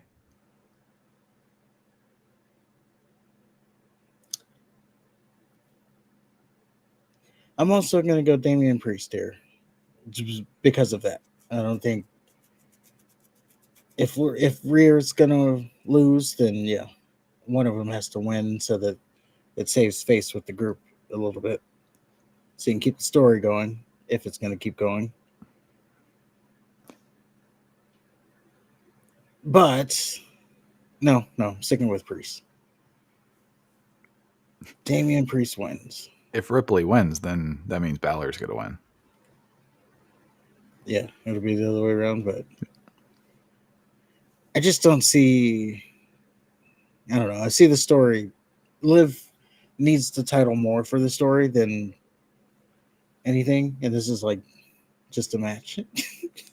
I also kind of see I expect both matches to have a whole bunch of shenanigans, but I see more emphasis on the interference on the title match.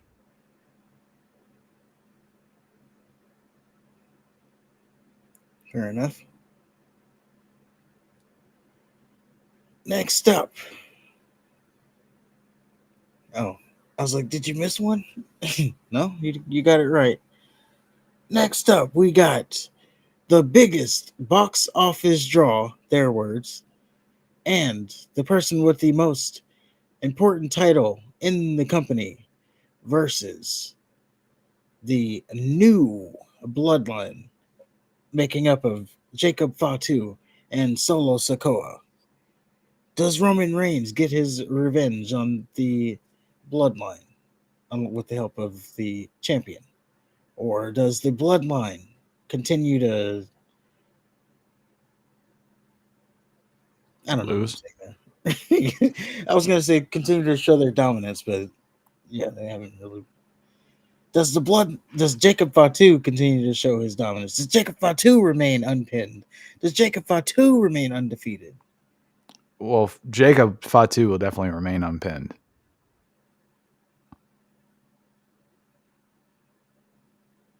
Okay. Who do you got winning the match?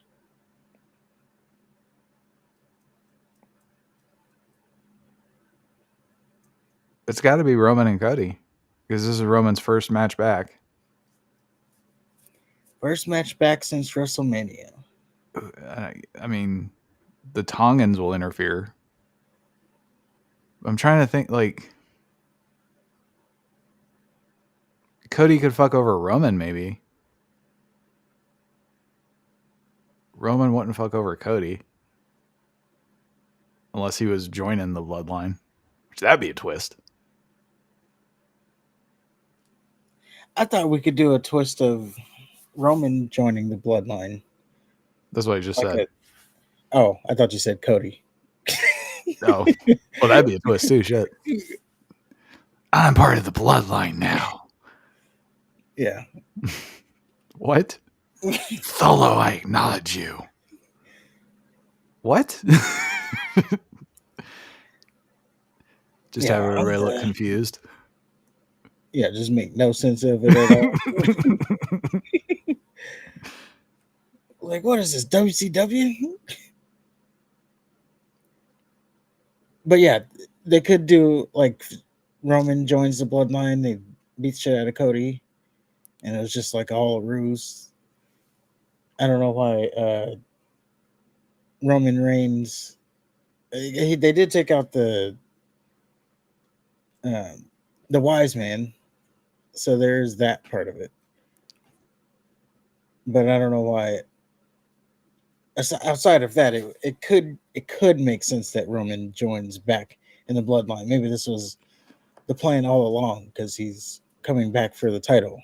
Well, Roman lost the title at WrestleMania. And remember, Solo's words were that bloodline doesn't tolerate losers. So because Solo's Roman, out. Don't worry about Solo. well, He took out the wise man. He's got to go. Hold on. So that fuck, I lost my train of thought. Solo said the bloodline doesn't tolerate losers. Oh yeah. So he banished Roman, or at least that makes him the new tribal chief because Roman wasn't able to fulfill his duties as tribal chief. But he's still part of the bloodline because they're all family. So Roman acknowledges Solo? Yeah. Oh. Why not? Roman's going to be gone in a couple of months anyway.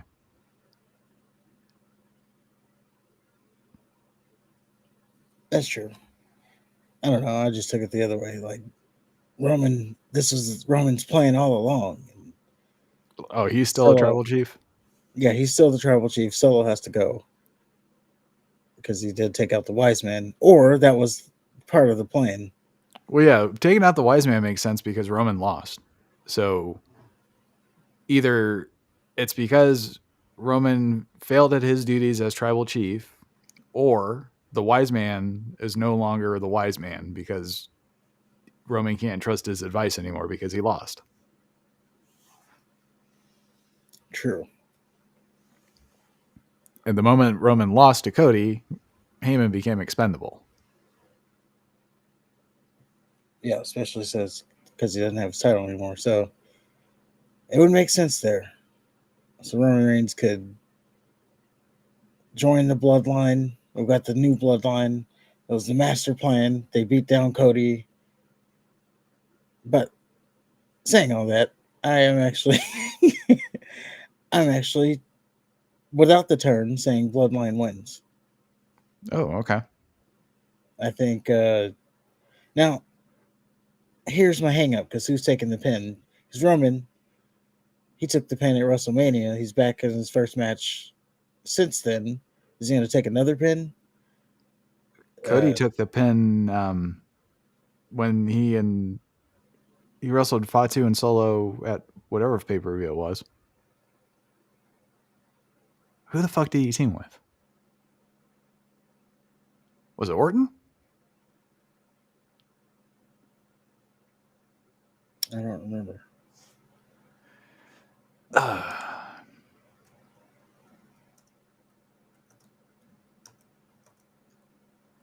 But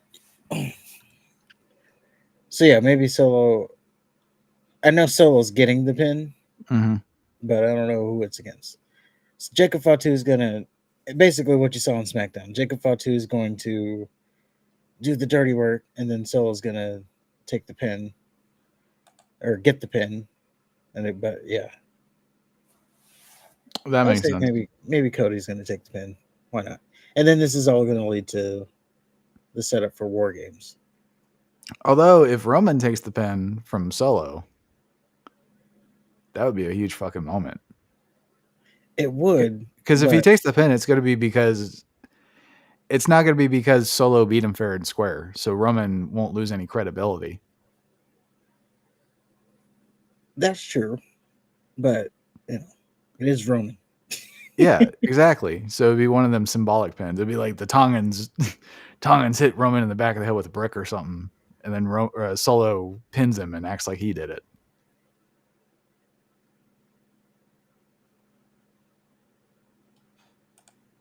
Yeah, and then this all is going to lead into the War Games.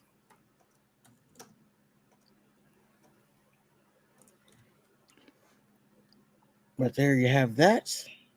And now the main event. 20 years in the making. Well, that being the show. 20 years in the making. The feud 10 months in the making. It was a 6-man tag match at Money in the Bank. It was Tama Tonga, Jacob Fatu, and Solo versus Cody, Owens, and Orton. Cody got the pin. Ooh-wee. Was it Jacob? Anyway. But yeah, our main event. 10 months in the making. One dog, one wife, one bracelet, a lot of blood, a lot of beatdowns, a lot of injuries. CM Punk versus Drew McIntyre. Hell in a Cell.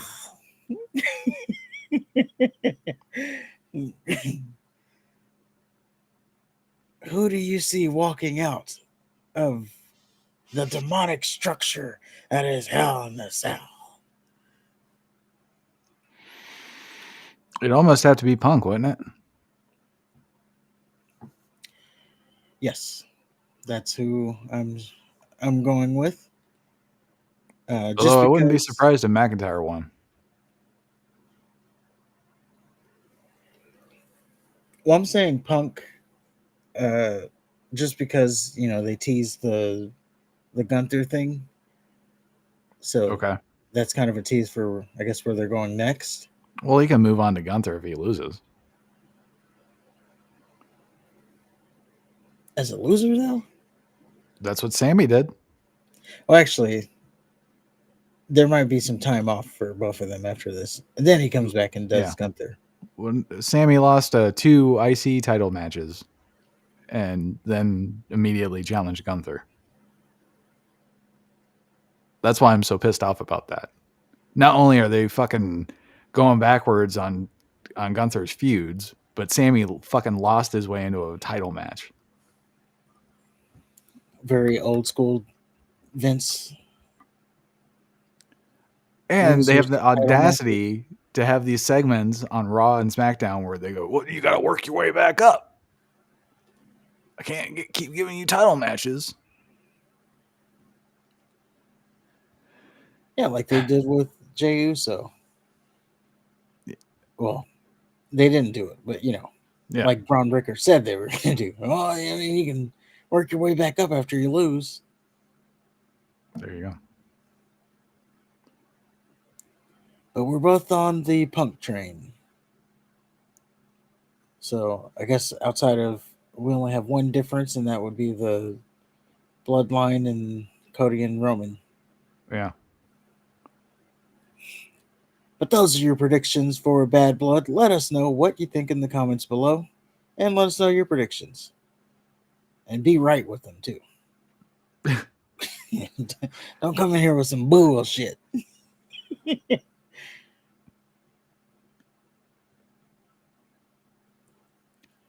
But on that note, we move on to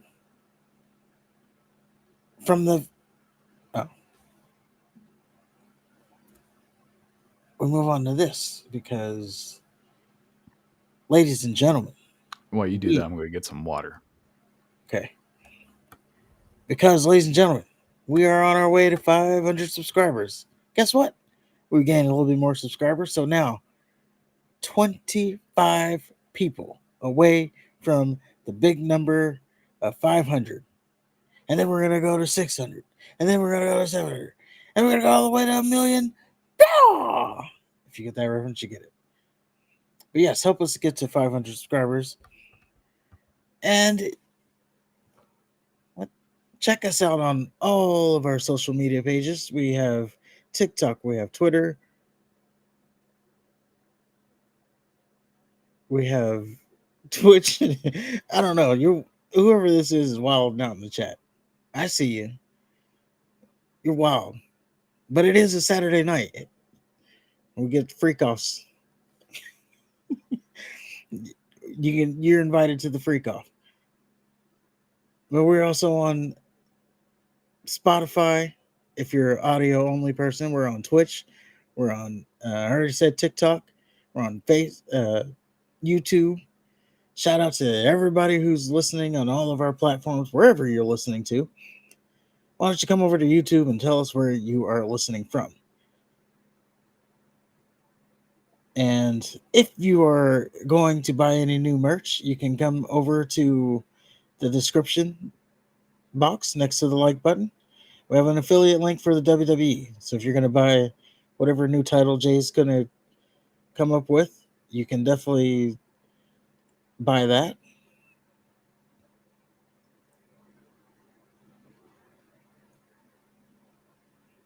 Toronto 95, I see you in there.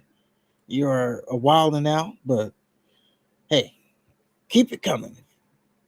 We can take it. We don't take ourselves too seriously. It's not like you're over here talking to Fightful or anything. Oh, you're going to get kicked out of the chat. Yeah, so. On that note, have I stalled long enough? Yeah, you did. Okay. That wouldn't happen to be you, right? What? In the chat. No, I wouldn't pose as a dirty Canadian. Oh. There you go. Well, yeah, you keep it coming. Freak. Aren't we all a little freaky, though? Again, I know what you're trying to do, and it ain't going to work here. So you keep it coming. if I showed you my internet history, you'd probably have to go take a shower. So, not gonna work how you think it is. But on that note, we just did the up and coming Bad Blood, and we are gonna go back in time to the original Bad Blood because we have our retro review. Yep, WWF In Your House 18, Bad Blood. And we start off with a Shawn Michaels Undertaker video package. Michaels is cocky, he's an up-and-comer, and he's anti-authority. He's been feuding with Undertaker for the past 2 months. Cuts to clips of Michaels and DX beating Undertaker's ass. Looks like this was pre-New Age Outlaws DX. And therefore it was determined that they would face each other in Hell in a Cell, where Triple H, Chyna, and Rick Rude couldn't interfere. And then the narration closes out by telling us how utterly fucked Shawn Michaels is.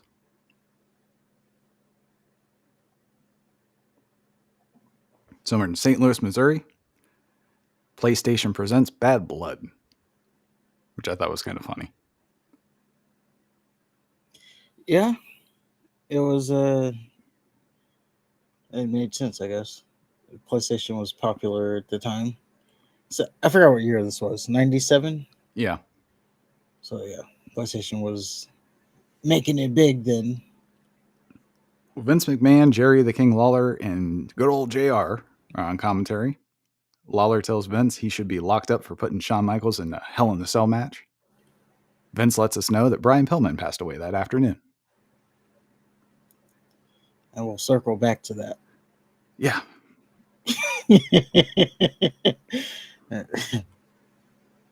So for the Nation of Domination, it's D'Lo, Mustafa, and The Rock versus the Legion of Doom in a handicap match. Now it was supposed to be the Legion of Doom and Ken Shamrock, but Ken Shamrock had a match against Farouk. So they play a clip of Farouk spine busting Ken Shamrock so hard it caused internal bleeding. What's funny about that? Because he's spine buster so hard. What's not funny about that? I'll tell you what is funny about that. I thought it was like, I shouldn't say. Okay. Self-censor. There you go. I thought it was real. The blood? The whole thing. I thought he spine busted him so hard it caused him to bleed from his mouth. And then he said his internal bleeding. I was like, oh, okay. Yeah. Well, it was also existing injuries from a match with Vader. So Farouk just happened to re-aggravate him. Yeah. So yeah, it was during an Intercontinental title tournament. So yeah, Ken Shamrock is not able to compete in the match. So before the match, Hawk grabs a microphone. This is always good. And he says, "Nation of Abomination. Because of the hands of Farouk, Ken Shamrock is spitting up blood. That's real cute. But if you think the two of us are backing down from the three of you, you're deadly wrong. Let's get it on." Yep. So no mystery partner. There's like, nope, no nothing. Just us two. Not even Hornswoggle. Yeah. Easy match to get into. So under normal circumstances, being down a man would probably spell defeat for any team, but this is the Legion of Doom. So I remember this match, and even back then, I always thought, it's 3 versus 2, but they are pretty competitive here. Yeah. Started off with lots of back and forth. Seemed like Legion of Doom had it in the bag at first. Rock even left the ring a couple times out of pure frustration. Animal was jacked as fuck. Kama was also a big motherfucker. And they did a double clothesline spot and both completely no-sold it, which was awesome. Oh, that's real. Just real quick. So in the Vince doc, they call back to the steroids and stuff. Mm-hmm. And they showed this very match as part of when they were talking about steroids. It showed Animal. I There don't know you what go. they're saying, but Well, direct callback to this match. so the turning point in the match happens when Animal hits Kama with a power slam. Then Rock immediately sneaks in and hits Animal with a DDT. After that, it's just Nation of Domination taking turns wearing down Animal. At one point, Rock punches him in the dick while D'Lo held his legs. Hawk was distracted by the referee. And then finally, Kama misses another stinger splash. This gives Animal the window to tag in Hawk. But just before the tag, Rock enters the ring, distracting the referee. Hawk's prevented from running wild. Rock and Kama hold Animal's arms and legs while D'Lo does a frog splash. And the ref was getting Hawk back into his corner, so he didn't see it. Somehow, Animal kicked out of that. Well, then Kama throws Animal out of the ring so Rock and D'Lo can double team him. Animal's able to hit a clothesline when he's back in the ring. Hawk finally gets the hot tag, starts running wild. Animal comes in to dump Kama and D'Lo out of the ring. Then they set up for the Doomsday device. Then Farouk comes out to distract the LOD. Rock hits Hawk with a rock bottom 1, 2, 3. And Hawk is so upset after the match, he attacks a child in the stands.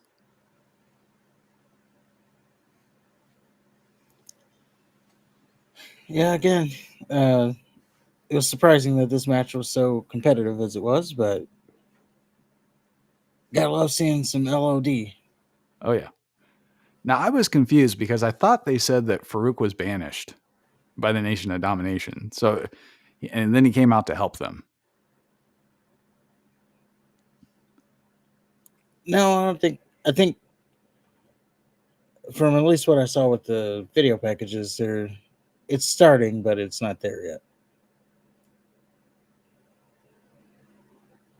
Because remember, soon after the Rock gets in, he starts to outshine Farouk, and then thinks he's the leader, and then that's when they kick out Farouk, and then he teams with Ahmed Johnson for reasons. The one man who he had such a horrible feud with, Real life feud, too. And he would call him that black ass.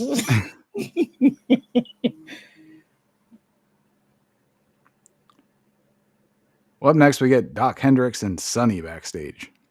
And they want us to call their superstar hotline to speak to the wrestlers after their matches. Now, that's how you operate a goddamn hotline. Now, if this were WCW, they'd want us to call to find out who's going to be in the Hell in the Cell match later. Yeah. And Sonny offers to fuck Doc Hendricks in the cell later, and Hendricks just puts on a cheesy smile.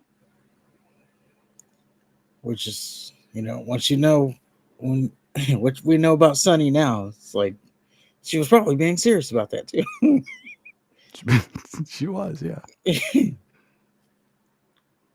Then they cut to Vince, and he tells us that Brian Pillman was supposed to face Dude Love. And unfortunately, because Pillman died that afternoon, the match obviously can't happen. Later, Vince says that the authorities have announced that they suspect no foul play, but a drug overdose.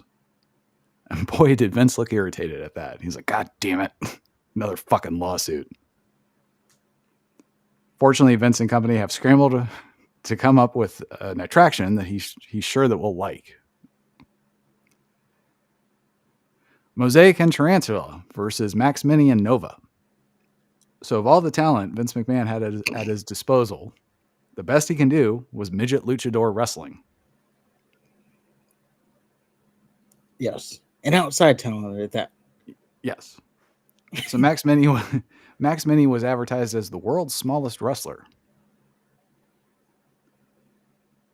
And I got to say, the first half of this match was meh. Like, they're Mexican wrestlers, so it looked more like a circus act than simulated combat. Favorite part of the match was early on. Tarantula would keep holding someone's arms, and Mosaic would do a double team move or try to, but because the person would get out of the way, so Mosaic would end up hitting Tarantula. Well, after like the third or fourth time, Tarantula got hit, and then he just immediately hit Mosaic. Like, fucking asshole. I thought it was funny when the ref got on his knees to yell at the heels. It's like, yes, he fella. did. When he would talk to them, he'd get down on his knee. Yeah. I want to look you eye to eye. So then they seem to settle down, realize they're supposed to make it look like they want to win a match. Tarantula threw Max Mini on the announce desk in front of King. Not only did King openly signal for Tarantula to do it, he claimed it was the greatest thing he's ever seen in his life. No. So Nova ended up getting dumped on the outside. Max Mini gets tagged in, just a forward roll into the ring. Tarantula kicks Mini in the face. King laughed wholeheartedly. So did I. It's like, what is he doing? Max Mini ended up winning with some move. This seems sloppy as fuck, but I guess it was not the worst showing of midgets we've seen in the WWF. Yeah, there was a. Yeah, that's true. I did take it as, first of all, I was like, please hurry up and be over. And I tell you, also, between this match, then the match after, and I think maybe the match after that too, I was like, man, why did I choose to watch this pay-per-view? Oh, I was pissed off at you, man. Up Why until did the we flag do this? match. Yeah. Yeah, the opening match was I was okay with, but then we go to this midget match, and then the tag team match, and then the gang warfare. I was like, this is a bad choice, but Yeah. I did feel like I was sitting outside in a tent watching wrestling at a circus with this match. Yeah, because they were like on trapezes and shit. Yeah, But and I guess if I wanted to give them some credit, they were doing their little springboard stuff, which was whatever you would say impressive, I guess. I guess. It was, they weren't like, they were botching left and right. Yeah. But they were trying. That's what I'm saying. I couldn't tell if it was because of their size or if it was because they sucked. Because, they got the little stubby legs. Yeah. Yeah. And it could have been either way. Yeah. But I don't know. I found it surprisingly entertaining. It was certainly the best of the next 3 matches, I'd say. Which isn't saying I guess much. in hindsight, this was the next match I was okay with. The gang warfare match was Yeah. Yeah. that was rough to get through. And Oh my God. it wasn't even the match. It was just, I don't know. I couldn't. We'll get there. I don't think it was possible for me to be less interested. Well, first we have the Godwins, Henry O. Godwin and Phineas, versus the Headbangers for the WWF Tag Team Championship. So Sunny came out as the guest ring announcer because of her history with tag teams. Yep. So I got Strong Wyatt. I was going to say, she was, the manager for the Legion of Doom, and I think she was Smoking Guns. And the Smoking Guns, and I think she was with the Godwins at some point, if I remember correctly. I remember getting the slot bucket. I don't remember her actually. Or maybe it was, maybe she was with the Guns, and then she got the slot bucket. That's why I remember her being near them.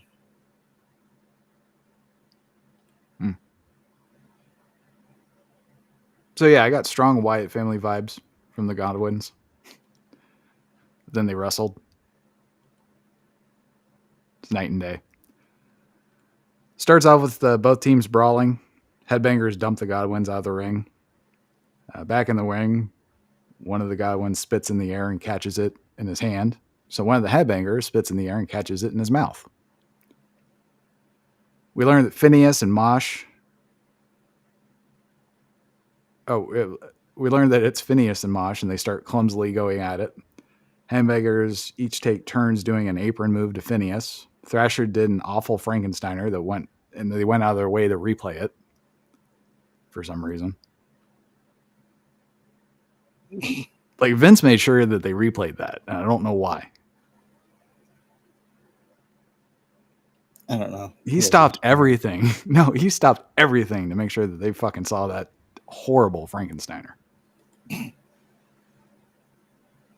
So it's pretty much the headbangers all throughout. Pretty forgettable efforts from both teams, if I'm being honest. There's not one single spot that stands out to me. Godwin's finally got an advantage with a cheap shot. And they had a third man in a Confederate hat named Cletus, who would beat up someone outside the ring whenever they got out there. One of the headbangers got a visual pin, but the ref was distracted. Another headbanger and Godwin ended up colliding with each other. Then the headbangers got the hot tag, and they power bombed one another into a Godwin. Then one of the headbangers goes for a top rope move or something, and then the Godwin he was aiming for turned it into a sit-out powerbomb. 1, 2, 3. Not a good one. No. But he did it. It was like when Batista tried to Batista bomb Umaga. Yes. Like, oh, I guess you can call it that. Although I think even on commentary they said, "Oh, and he hit him with the old step back maneuver. just got out of the way of the offense, and then that was enough for the pin." So they didn't call it a power bomb. Yeah, it was really hard to get in this match. The pace was slow and plodding. Headbangers were clumsy as fuck. So were the Godwins, to be fair. Like the headbangers went for a flapjack to, I think it was Phineas. And then for some reason, Phineas just forward rolled. And he almost broke his neck. Yeah. I don't know.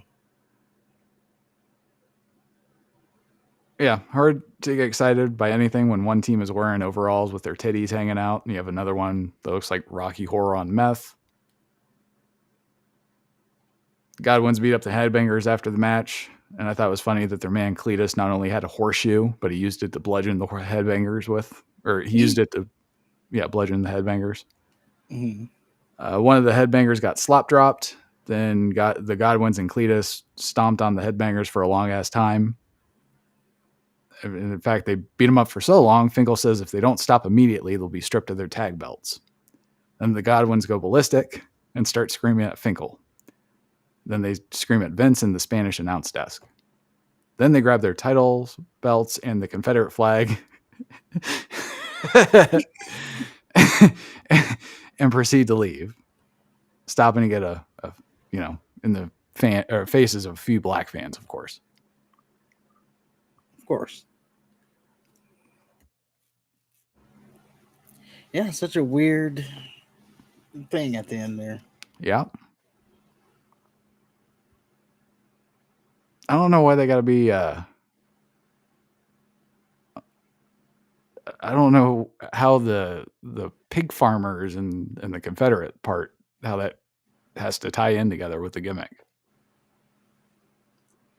I don't know. Farmers used to, like those country boys, deep country boys, they loved their Confederate flags for whatever reason. Well, like if they were like a racist thing, it's just they love that flag. Well, I guess I don't know. When I think of a farmer, I just think of I do think of the overalls, but I don't really think of a Southern connotation to it. Now, if they were like, I don't know, moonshiners or. Oh, that'd be good. Yeah. Swamp men.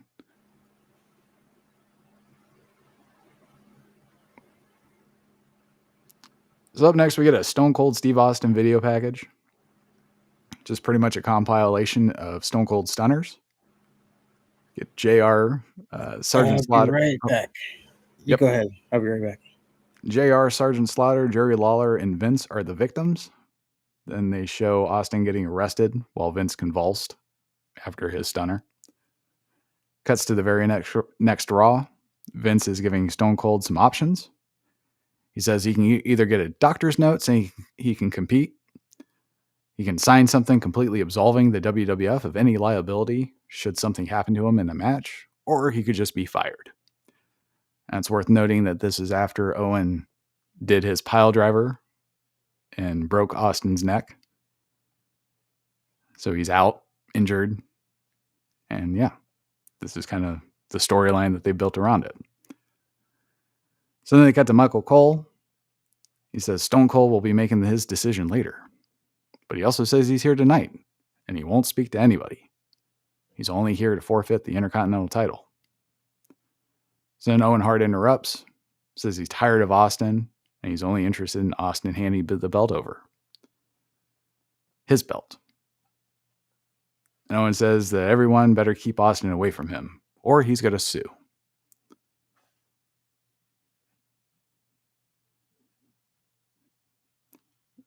Then we have good old JR. He's in the ring, and he wants to salute the men who made St. Louis the greatest wrestling city in America.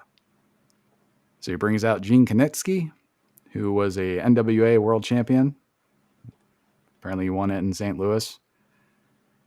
And he's called Canada's greatest athlete, which is surprising because they actually have a lot of great athletes. And Gene got a mini video package. It's nice, although it was kind of cheesy and dated. And Jack Briscoe was next. He was also an NWA champion, but he was also an NWA tag team champion. And he also got a mini package. And Dory Funk Jr. came out, and he looked like Terry's slow cousin. And it's worth noting that he beat Gene Knitsky for his title. Up next was Harley Race. Don't think we really need to cover his credentials. Ditto Terry Funk. And then we get Sam Muchnick and Lou Thez. Really, really cool seeing Lou Thez. Crowd gave them all a great ovation as well. I didn't know he had such a hairstyle, Lou Thez. Oh, yeah, he was great.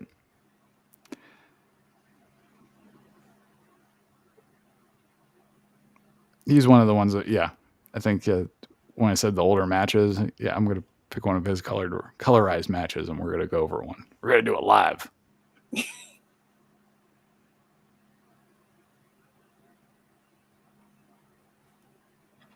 Did you have anything with the Austin video package? No, it was a good summation of it. There wasn't really too much to it, though. Gotcha. We get Farouk backstage. Farouk backstage interview. And Doc Hendricks says Farouk is holding a trump card in the form of Stone Cold Steve Austin. Not sure what that's supposed to mean at all. Farouk says Austin couldn't hold a candle to where he's from. Couldn't walk around his block. Farouk says this is nation business. He's going to show the world exactly what the nation's about when he goes out and kicks Owen's ass. Stone Cold Steve Austin is just another name to Farouk, and it doesn't mean shit. Yeah. Much more words than just damn. Right? It's almost like he's talented or something. I know, right? So we get Farouk versus Owen Hart for the Intercontinental title. Owen is wearing a Owen 316 I Just Broke Your Neck shirt. It's great. I like when they do the shirts. Yeah. So Austin comes out, sits next to Slaughter and the ring bell. Then he gets on commentary. They cut to commentary, and Austin actually stole Vince's headset. He talks shit to Farouk and Owen, then gives the headset back to Vince. Then he takes Lawler's headset for a little bit before going back to sit next to Lawler. So we have Ron Simmons versus Owen Hart. And it does not disappoint so far. So they each take turns, or they each take it to each other until Owen starts working on Farouk's leg. Then Austin went back to the Spanish announce table and grabbed their headsets and then talk shit with Tito Santana. JR said Austin has taken the focus away from the match, which he fucking was. Then they cut to Owen, still working on Farouk's leg. Then Austin goes to the French announce desk, and they looked really irritated. Back in the ring, Farouk is thoroughly kicking Owen's ass. He hits a power slam and a spine buster. Jim the Anvil Neidhart comes out to distract the ref. Austin hits Farouk in the head with his title belt so Owen can win. And I'm like, huh? Yeah. if I'm being honest, Stone Cold did take me kind of out of the match, jumping on each announcer. Like I was paying more attention to him than I was the match. So was the crowd. Yeah. They were all standing up and they all had their heads pointed at the announce desk instead of the ring. And I was honestly oh, go ahead. I was going to say, so I couldn't really tell you what was happening in the match because I was paying more attention to that. Yeah. Well, I was expecting this to be the match of the night. But yeah, instead you had us focusing on Stone Cold jacking off on commentary. And then, yeah, I thought the finish was stupid. At the time, I kind of did my research, but I guess in the moment it's still stupid because Austin helping Owen doesn't, especially after an injury, doesn't really make any sense. If I remember, wasn't it because he wanted Owen to have the title so he can take it from him?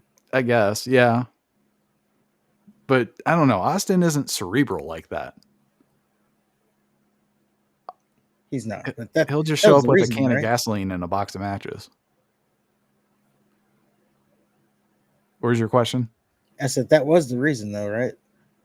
Yeah, eventually. Like he interfered with all of Owen's matches up until I think it was SummerSlam. Yeah, because he wanted him to keep the title so he could take it from him. Right. I don't know. Now, was that the one that when it happened? No, before. Sorry, that's what this whole thing is about. Right. And yeah, I'm a big fan of Austin, but I wanted him to go away. Yeah, you can tell they were really pushing the Austin thing now. Yeah.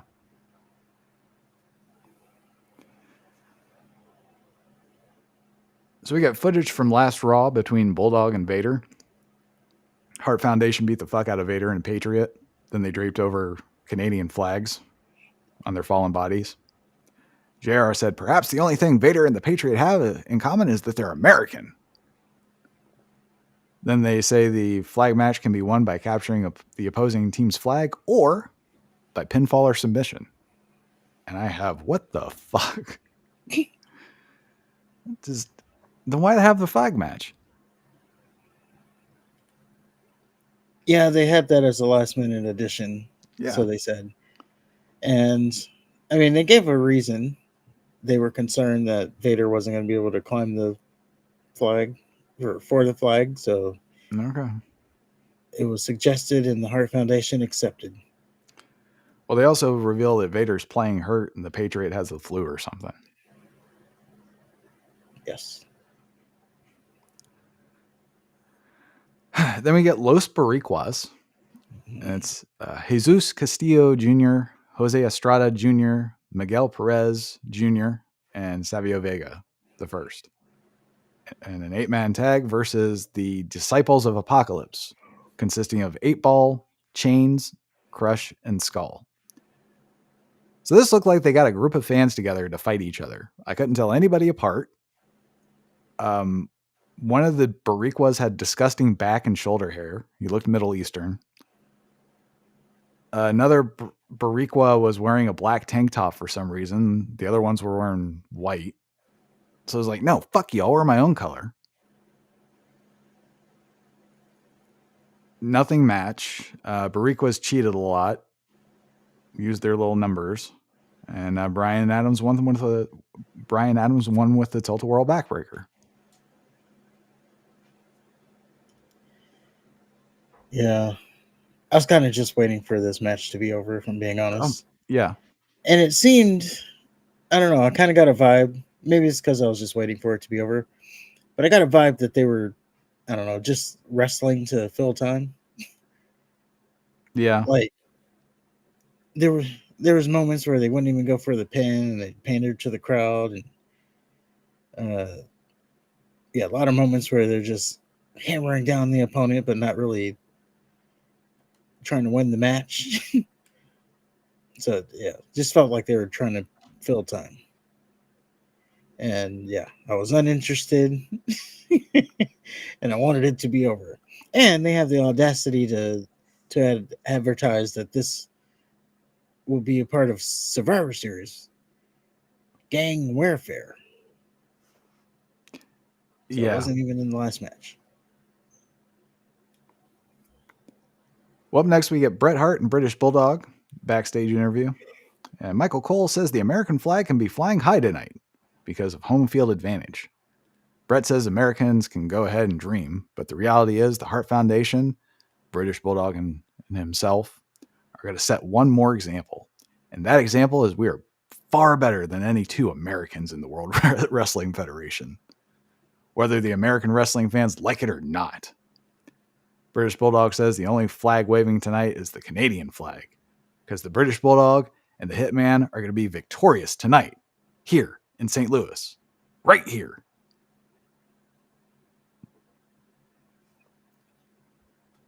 He did say that, and I thought it was a little bit weird. It was very weird.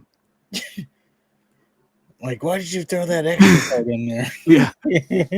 Just stop. Stop talking. I halfway expected to see Bret's arm just drag him off the camera. So we get a Patriot and Vader backstage interview.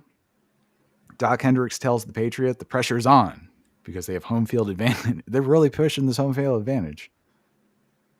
Patriot says he and Hart Foundation have gone round and round, but intends to settle the score once and for all tonight. And he gives his word to Vader to give it 110%. Vader says the best there is, the best there is, or the best there is, the best there was, the best there ever will be. Ain't that a bunch of bullshit? And it got bleeped. Sure did. Vader says he and the Patriot don't have anything in common other than hating big mouth Canadians that trash talk Americans. Vader says he and Patriot are playing the pain game, for it is Vader time. Yeah. So we have Patriot and Vader versus Bret Hart and the British Bulldog in a flag match. While they're setting up the flags in the ring, commentary speculates on which team asked for the extra stipulation to make pinfall submissions count in a flag match. And JR says he hopes it was the Americans because he doesn't think Vader's fat ass can climb the flag. It was weird seeing someone other than Kurt Angle come out to Kurt Angle's music. This was the original Kurt Angle music. Yeah. Well, that was not Kurt Angle. So it starts off with the Hart Foundation getting the jump on the Patriot and Vader coming to the ring. Patriot was whacking everybody with American flag. Like, they totally disrespected the flag. At one point, he was choking. Yeah. Who was he choking? The British Bulldog. He was choking him with had his legs wrapped around him, and he's choking him with the flag. Yeah. And also such a babyface thing to do, too. Right. So yeah, they fight outside the ring forever, making sure to use flags as weapons. Patriot choke Bulldog with American flag.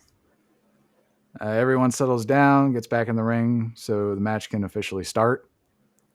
Patriot and Bulldog square off. Patriot kicks Bulldog's ass. Bret interfered, but proved to be a fleeting advantage. Vader got tagged in, and he just dominated. Traded punches with Bret, then just starts wailing on Bret in the corner. Bulldog cheap shots Vader, but just like when Bret attacked Patriot, it really didn't do anything. And Bulldog and Patriot are tagged in. It's all Patriot again until he goes for the flag. Bret slugs Patriot in the gut and just chokes him with his foot. Bulldog's free to grab his flag. Hart Foundation takes turns kicking Patriot's ass. Hart gets Patriot in a figure four around the ring post. He used the ref to corral Vader. Well, he did it. Like, Vader was coming over, and then the ref. Let me back up. He started getting the Patriot in the figure four around the ring post. Vader came over. Bret let go, and then the ref came to corral Vader, and Bret just sneakily just ran and applied the figure four around while that was going on. It's brilliant. Mm-hmm.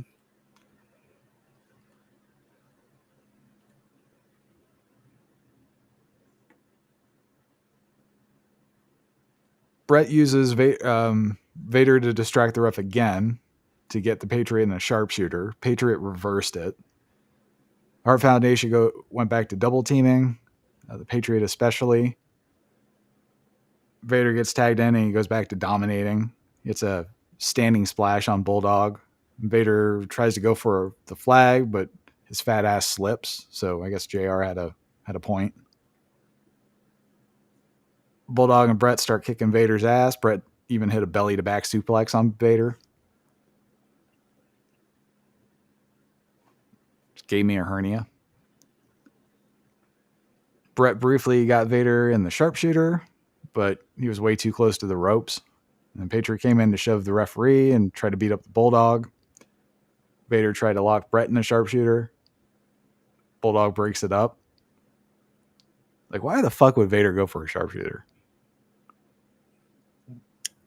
I don't know.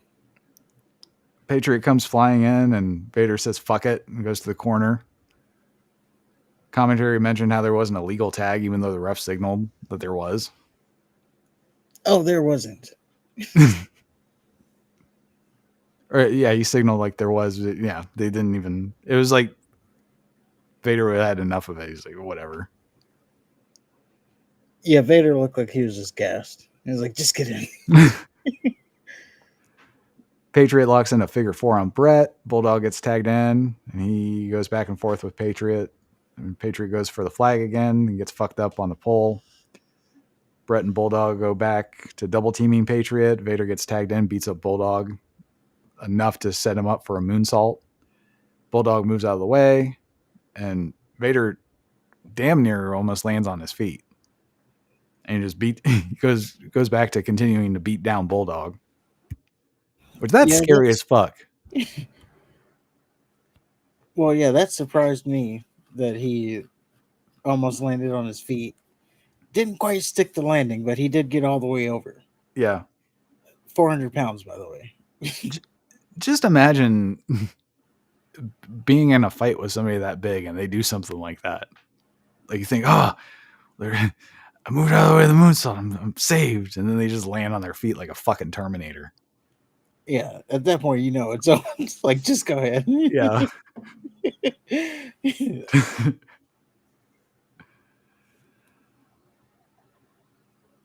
So Vader goes for the flag. He and Brett start tussling in the corner. Bulldog and Patriot are tussling in the other corner. They start fighting on the outside. Brett kicks Patriot in the dick, then hits Vader with the ring bell. Vader and Brett get back in the ring. Brett starts beating Vader's ass. He hits a scoop slam and a DDT. Bulldog's tagged in, and Vader fires back with a double clothesline to the Hart Foundation. Patriot's tagged in and runs wild. Hits Brett with a full Nelson slam. Bulldog made the save. Fan comes into the ring and is immediately pushed out. Looked like Bulldog was going to go after him, but he thought twice about it. And boy, did that fan get lucky. I'm sorry? I was saying the Bulldog tried to get some licks in, but he didn't quite get him. Yeah, well, it looked like he was going to jump down on the floor. Oh, yeah, and the ref held him back. Yeah. Crazy. We're seeing all these freaking fans jump in the ring for, especially like with what happens when you get in there. Like, that's what I'm saying. Like Jim Ross is like, oh, I hope he has health insurance. The commentators are like, yeah, he's about to get it. I'm sure Brett would make an example of him in some way, shape, or form. I'm sure Bulldog will get a couple licks in. I'm even sure Patriot would do some damage. But can you imagine if that guy was accosted by Vader? Yeah. Like, come on. Jesus. Yeah. Well, Vader hit Brett with a Vader bomb amongst the calamity. Bulldog and Vader start fighting outside the ring. I think instead of going for the pin, Patriot goes for his full Nelson slam again. Brett tried to rush to the ropes to block Patriot, but they both tumble over each other with Patriot getting Brett in a pin. Well, Brett counters the pin with another pin, and he gets the 1, 2, 3. And Patriot throws a fit, beats Brett's ass after the match, and I thought Vader was going to turn on Patriot because he looked pissed. And it's worth noting that next Brett's next pay-per-view is the 1997 Survivor Series where the screw job happened. And seeing how hard Brett worked in this match makes me think Vince should have tried harder to keep him. Oh, they go over it. Oh, did they? Yeah. What'd they say? Might as well say it. Just so he apparently this was around the time where everybody's getting signed over to WCW, and he goes to Brett. I can't lose you, so I'm gonna give you a contract. It's gonna be like pretty much a lifetime contract, like 20 years or something. yeah. Well, because WWE was in such trouble, he told Brett, I can't pay you this money. I told you I was going to pay you, but I can't. I don't have the money. So, I guess you're going to have to go to WCW to get your money because I can't pay you. Well, yeah, I know that. And then, but Vince should have sat down with Brett and said, hey, look, the contract I signed is a big ass contract. I thought at the time I award you at that number, but I can't. I want to keep you. Is there any way that we can renegotiate this number so you can stay here and remain home? Instead, Vince just automatically went for the loophole route. I'll get you over to WCW. You can just get out of this. And you see, this is Brett had to have known at some point that he was at least thinking about leaving at this point. And you see how hard he's working. Brett was the fucking showcase of this match. Brett called himself an artist, and I'm inclined to believe him. Yeah, he did take it serious, but that's just him being a professional. Exactly. And he worked really hard. He made the fucking match. He made it damn near the match of the night. Unfortunately, they had to be preceded by the Shawn Michaels and Undertaker. Yeah. And that's why,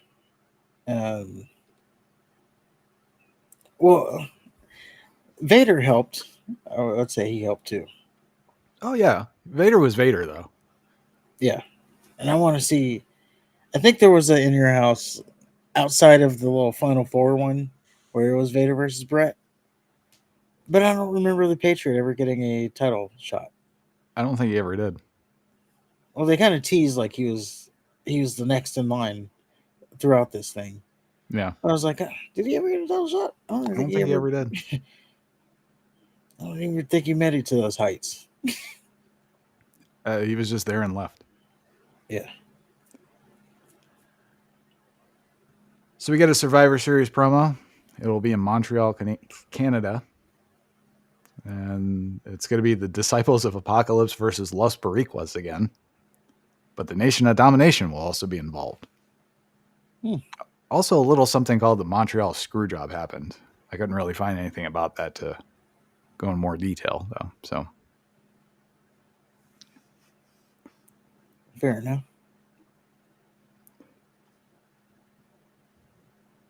So then the hell in the cell starts lowering. And as it lowers, then comes to a complete halt. Doc Hendricks interviews Shawn Michaels. He's the European champion, and he's with DX, the Rick Rude version. Hendricks says Michaels' career is in jeopardy because of Hell in the Cell. Michael says he has some good news and some bad news. Good news, this match isn't for his coveted European title. That will stand around the waist of the Heartbreak Kid, Shawn Michaels. The bad news is he's going to be in a cage where the only way out is through a locked door. He tells DX he's going to have to do this one solo. Michael says he's going to have to be his wonderful. It's going to have to be his wonderful athleticism, the fact that he's tougher than nails, the fact that he's the WWF's man, showstopper, headliner, and main event. That's going to have to get him through this match. Michaels promises to show why he's the number one guy. And Triple H starts to say something and is immediately cut off. Yep. Right out of the right to the next scene, or cut to the fans, I believe. Yeah. Oh, and he looked like he was gonna say something too. Yeah.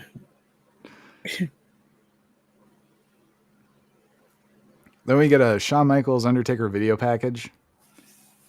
So the video package was ass. It was dated and poorly edited. The sound sucked. But the genesis of the feud was Survivor Series 1997. Undertaker defended the WWF title against Bret Hart and lost. Shawn Michaels was the special guest referee for that match. And essentially, Michaels cost Taker the title by hitting him in the head with a chair. But in his defense, he was aiming for Bret, who had just spit on him. Well, after that Survivor Series match, Taker was understandably pissed off at Michaels, and they fought to a no contest at In Your House Ground Zero, which was the pay-per-view preceding this one. So now they're facing each other in Hell in the Cell, where no one may leave and no one may enter. So I think at Ground Zero, DX, of course, interfered, and then there was like a big brawl.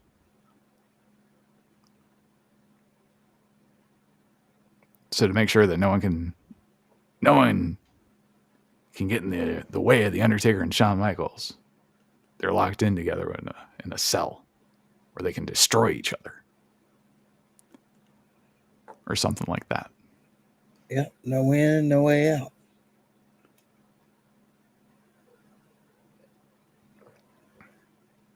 Well, that leads us to Shawn Michaels versus The Undertaker. Hell in a Cell. And this determines the number one contender for the WWF title that is currently held by Bret Hart. So I thought it was a really cool detail having Slaughter and the ref look under the ring with a flashlight to make sure no one was hiding under it. I couldn't tell if that was storyline or if they were worried about another fan.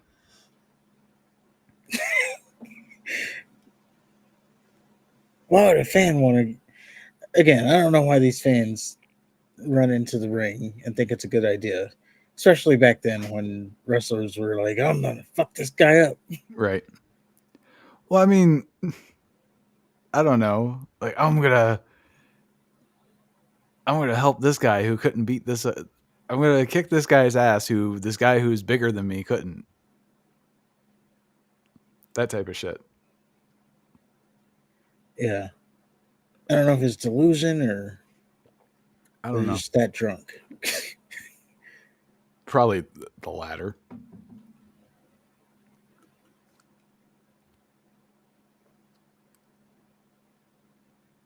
So I like the thunder rumbling just before Undertaker's music played. That was really awesome. Like the flickering lights and shit. Mm-hmm. And then they did the gong and the taps. And I liked Michael's reaction when the lights cut back on. That's the shit I remember. Like everybody was scared. Like, how the fuck did you do that? Michaels was the best at that. Yeah. And they had the lightning when they did his hands. Mm-hmm. Well, it starts off with Undertaker stalking Shawn Michaels around the ring. And finally, Taker gets his hands on HBK and starts working out some aggression. And kicking it, no pun intended, he kicks it all off with a kick to the face. He tries to go for an early choke slam. Michaels blocked it. Michaels gets a little bit of offense in, but Taker quickly just shuts it down. In his flurry of offense, Taker nails an old school and a leg drop. And then Taker throws Shawn out of the ring, starts choking him against the cage. You can hear a fan yell at Taker, "Kill him! Kill him! Beat the shit out of that faggot!" I don't know how he kept a straight face. So Undertaker tried to toss Michaels into the cage and clothesline him on the rebound. Or he didn't try. He tossed Michaels into the cage and then clotheslined him on the rebound, and did basically a couple last rides to Michaels against the cage, and started using his soup bones on Michaels against the ring. Then he bear hugs him and then just starts taking turns ramming him against the ring post in the steel cage. Michaels reversed a snake eyes attempt. Then Undertaker's turned around and just decked him. Like he wasn't playing around. It almost looked angry that Michaels was fighting back. So Taker sets Michaels up for a stinger splash and misses. Michaels starts mounting Taker and fires back with a vengeance. Little punches and shit. Then he gets in the ring and shoulder tackles Taker from the apron to the cage when he tries to get in the ring too. Michaels hits a suicide dive, climbs the cage, and then just drops an elbow onto Undertaker, which kind of reminded me of something we would do. Is one of them ridiculous moves. Yeah. Michaels hits Undertaker with a clothesline from the apron. Then he grabs the steel steps and starts clobbering Taker with them. Then he pile drives Taker on the steel steps. It took him 2 tries to do it, but he did it. Then they get back to the ring. Michaels gets a chair, whacks Undertaker with it a couple times. Then he starts to wail on Undertaker some more. It almost looked like he was showing some desperation. And Undertaker starts to fire back. Michaels cuts him off. He gets him in the Andre spot with his arms tied up in the ropes. Undertaker ends up back body dropping Michaels outside the ring and onto a cameraman. So then Michaels proceeds to beat the shit out of this cameraman, and in such a way that Randy Savage would have a tear in his eye. Vince apologized to the cameraman's family. Back in the ring, Shawn does his flying forearm and a kip up, then lands the elbow drop. And as Michaels tunes up the band, Commissioner Sergeant Slaughter comes out to unlock the cell door, presumably to get the fallen cameraman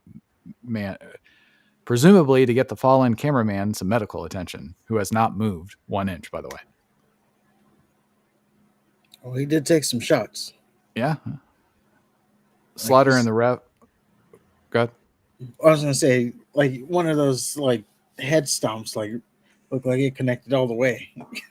Yeah, it was. If the cameraman wasn't so muscular, I would have thought that was real. Yeah. So Slaughter and the ref, Earl Hebner, help the cameraman out of the cell. Michaels hits Undertaker with a perfect sweet chin music. Undertaker immediately sits up. Michaels then runs, which I don't blame him. Undertaker gave chase. Undertaker and Michaels start brawling outside of the cell. Michaels gets busted open after being slingshotted into the cell. Also, Taker hit a snake eyes, which probably didn't help the bleeding. You could also see Michaels blading, plain as day, when they did the slingshot spot. I didn't see it. I believe you, though. I just didn't see it. Yeah, that's fair enough. Michaels kicks Undertaker in the groin area, then starts climbing the cell. Taker follows. On top of the cell, Michaels snatches Taker and tries to hit a pile driver, I'm assuming. He ain't gonna powerbomb him. Undertaker counters with a back body drop and starts grating Michaels' face into the cell.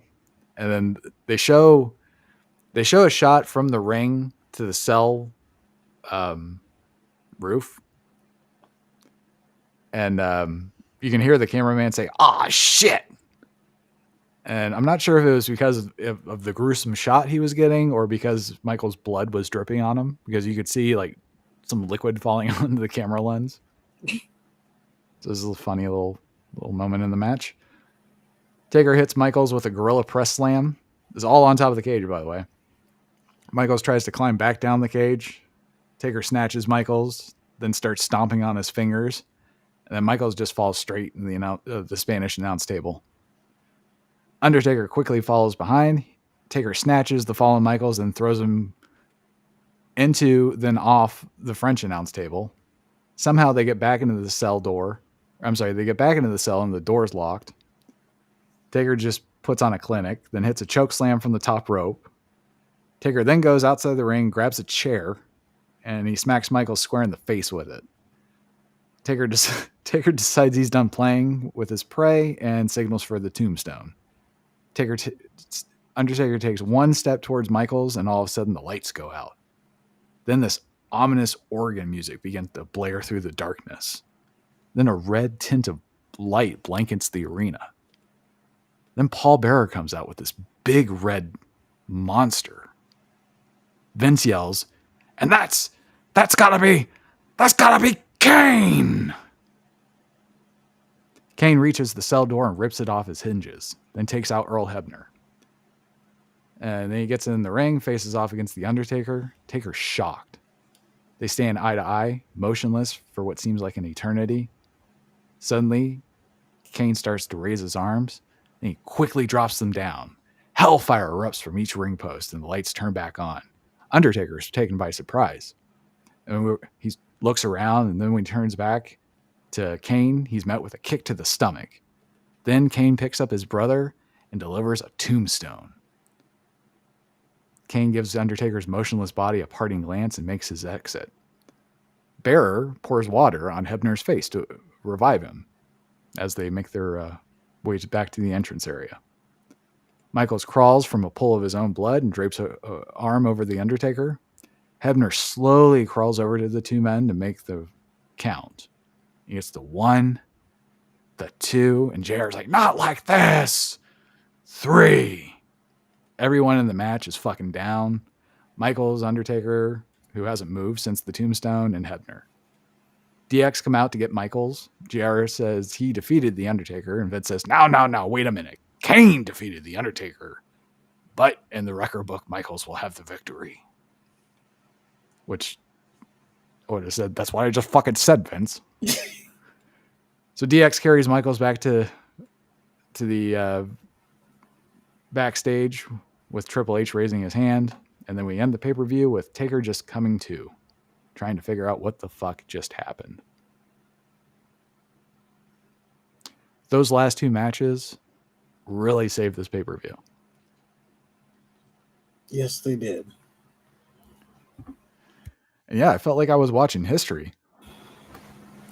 Yeah, it was heralded as one of the best debuts in history, that being Kane. And it was a brutal as hell, demonic structure of a Hell in a Cell, likes we had not seen before. That's true.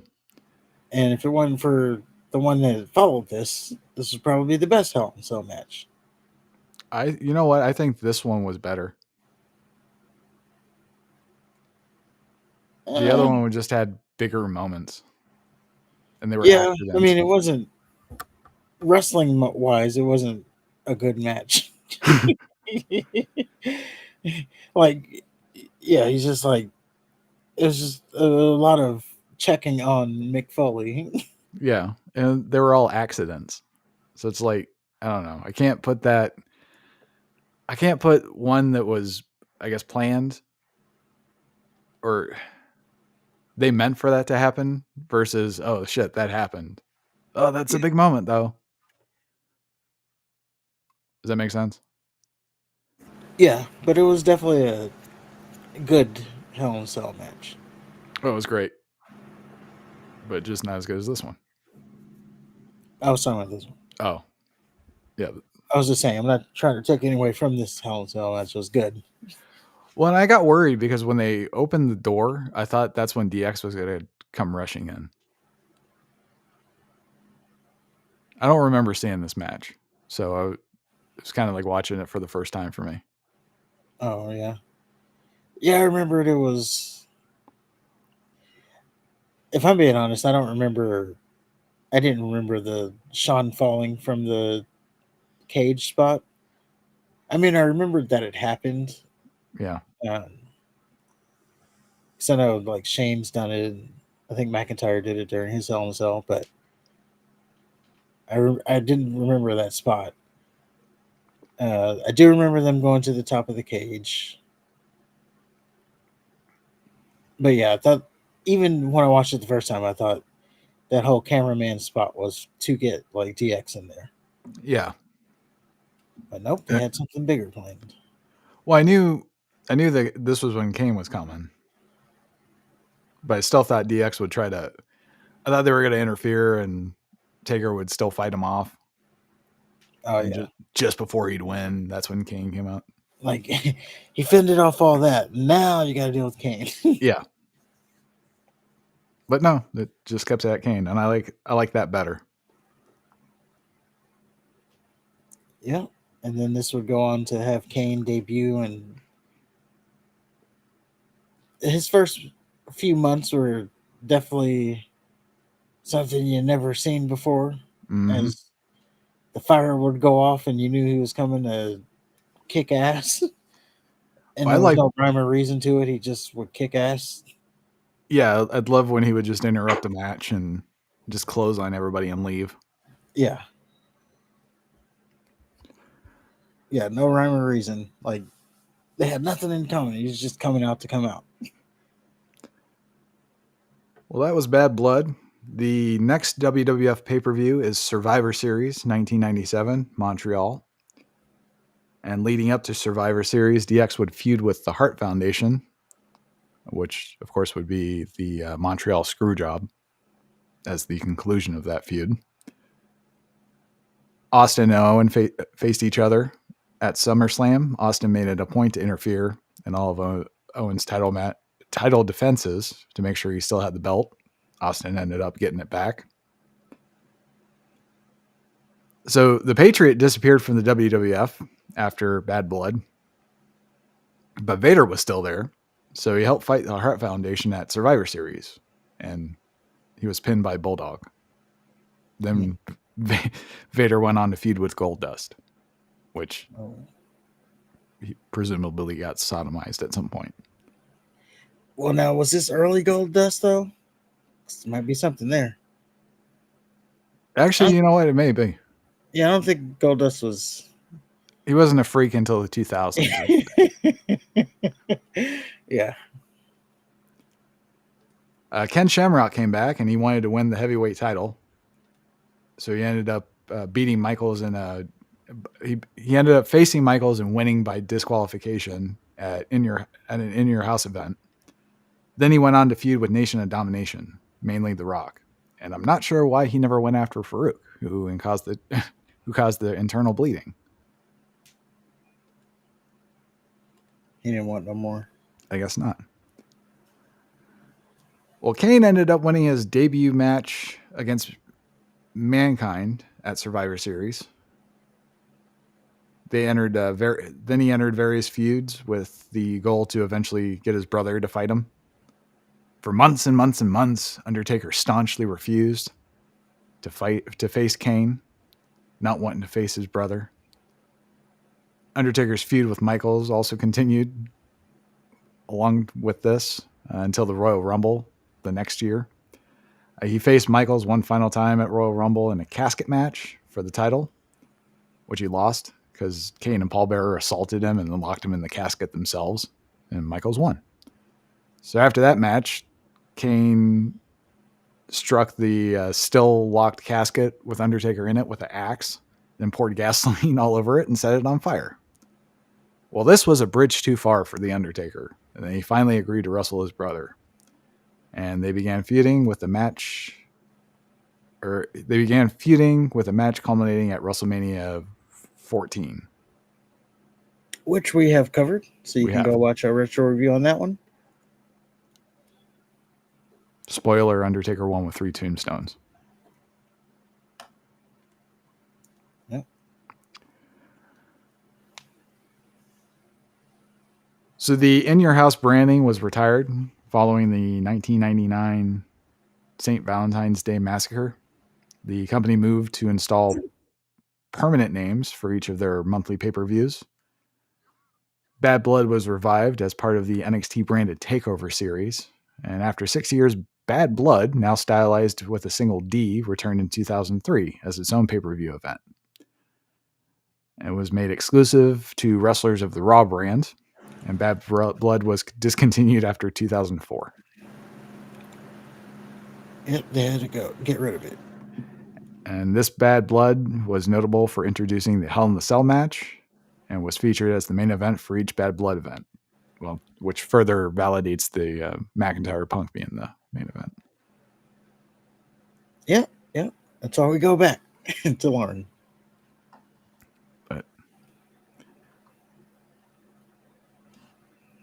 And I believe we have WrestleMania 26. Is it 20? 20? I thought it was 25. Is it I don't know. 25? It might be 26. 1 It second. was just at our HD debut, which was 24. Okay, so yeah. I think Shawn Michaels and Undertaker face off in a Hell in a Cell match. Small world. Yeah. Oh no, it's not it's just a singles match. It's not Hell in a Cell. Okay, so yeah, the next WWF pay-per-view we are covering will be WrestleMania 25. And yeah, Undertaker, Shawn Michaels, which is considered one of the greatest matches of all time. Main event is Randy Orton versus Triple H for the WWE title. John Cena faces the Big Show and Edge for the heavyweight title. We have Matt Hardy versus Jeff Hardy in an Extreme Rules match. We have Chris Jericho versus the Legends. Oh, yeah. Yeah. But before that, we have WCW Starrcade 1997. It's in Washington, D.C. The main event is Hollywood Hogan versus Sting for the WCW World Heavyweight Championship. Hogan, of course, representing the NWO and Sting representing WCW. None of that wishy-washy lone wolf shit we've been getting from Piper. The match culminated in a year-long buildup of their feud, ended in controversy over the referee's pinfall count, and their feud continued after the event surrounding this. The other matches to look forward to in Starrcade are the great Larry Zbyszko versus Eric Bischoff for control of WCW Monday Nitro. Sure, that'll be a barn burner. We have Kurt Hennig versus Diamond Dallas Page for the WCW US Heavyweight title. That would be a good one. Yes. We have Dean Malenko versus Eddie Guerrero for the Cruiserweight title. Good one. We have Mongo McMichael versus Goldberg. This is Goldberg's pay-per-view debut. I don't know about this one. Oh, it'll be quick. Good. That'll be a good one. Yeah.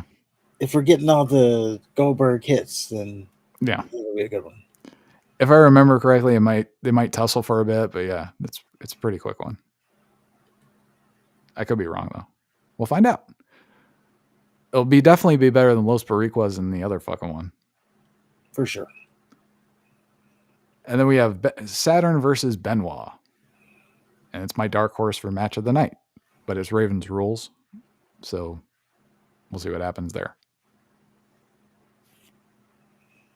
It's going to be hard hitting. I can know that. Oh, yeah. We'll see what Saturn's made of. Yeah. I remember that being one of my favorite, I wouldn't say feud because they didn't really have a big feud, but just those two going at it because they were two of the harder hitters. So you know you're going to be in a fight when you see those two. I just know the Flock was my shit, man. Like that last pay-per-view, all the member berries just started flooding in. Like I remember I saw Raven's little white thing on his boot. And it's because one leg is shorter than the other one. He was born deformed. Just all the fucking detail and thought put into it. Yeah, they did have that. There's lore.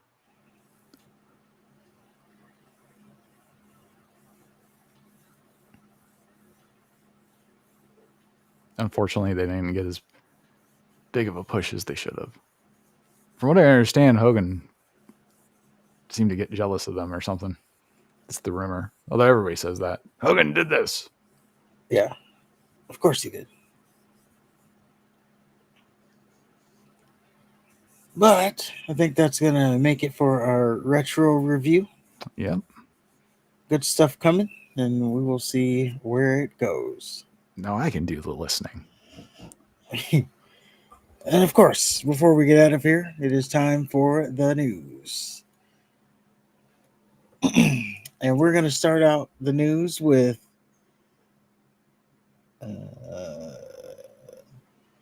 I'll do that second. We'll do that next. Saw the looks like the Canadian quit early. Oh, what's his name? Tommy Boy? Yeah. I forgot his name already. Toronto 95.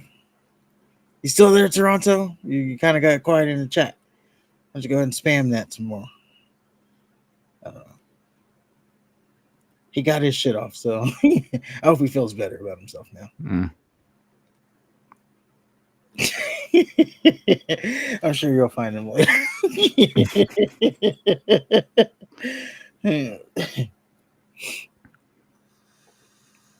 So we can start off here. So there was another tease with Mr. Shane O'Mac going to. Actually, that's a different story. We'll come back to that.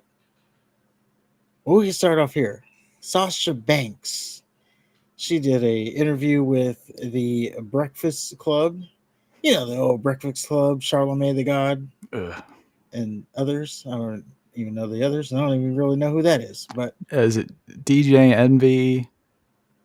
I don't know. Or was it DJ? Is it in DJ Envy? Now I gotta look it up. I'm sure it was. But she was she did an interview with the Breakfast Club, and I don't know. They just have a run right now with AEW where they're just getting all this shit on the Breakfast Club. But they asked her. It is DJ Envy, and Charlemagne the God, and Jess Hilarious. She doesn't have a Wikipedia page. She sucks.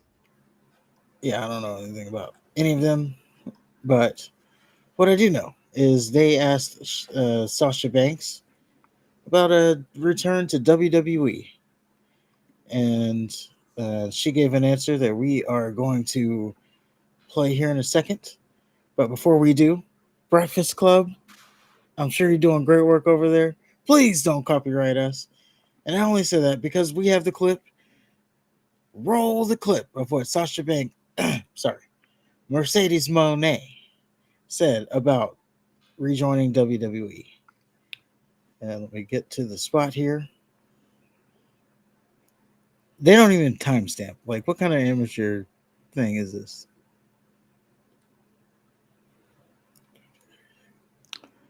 Probably because people actually listen to their whole show. Fuck that. Who's doing that? You would know better than I would. They're not relevant. Okay, I think that's it. Actually, they're very relevant. Okay, stop slucking them off. Jeez. What the fuck? I'm being honest. What are you, the fan club now? No, I'm far from that. I'm not a fan at all, but they are big. Regardless of whether or not I like them, they're very successful. Yeah, they do have that going on. But here we go. Sasha Banks on if she's coming back to WWE. Let's scroll up a little bit here.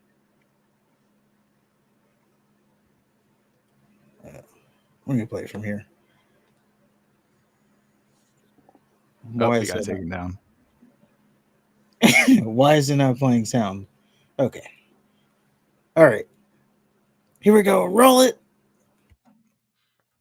Pretty much defend my championship every month. I don't wrestle every week. I gotta look cute. It's different here in AEW. I gotta sit next to my chairman, my EVPs, and I gotta look beautiful. I gotta defend these championships at the pay-per-views, but I'm always looking good on Dynamite every Wednesday because I am the face of TBS. Would you ever go back to WWE if they offered you like the right bag and they said, "Hey, we're gonna give you back we're gonna let you have your real name. We'll give you back the rights to Sasha Banks."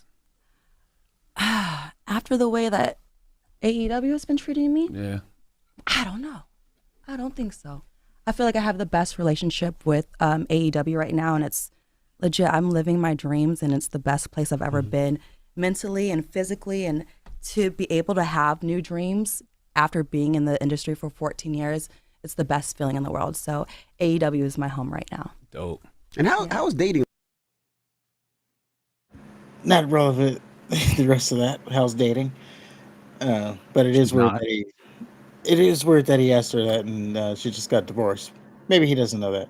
I'm sure he doesn't. He's not familiar with the lore. But we go back a little bit, and we talk about her saying that she's not going back to WWE. Now, I want to point out that she said right now, if you caught that, oh, AEW is treating me so good right now.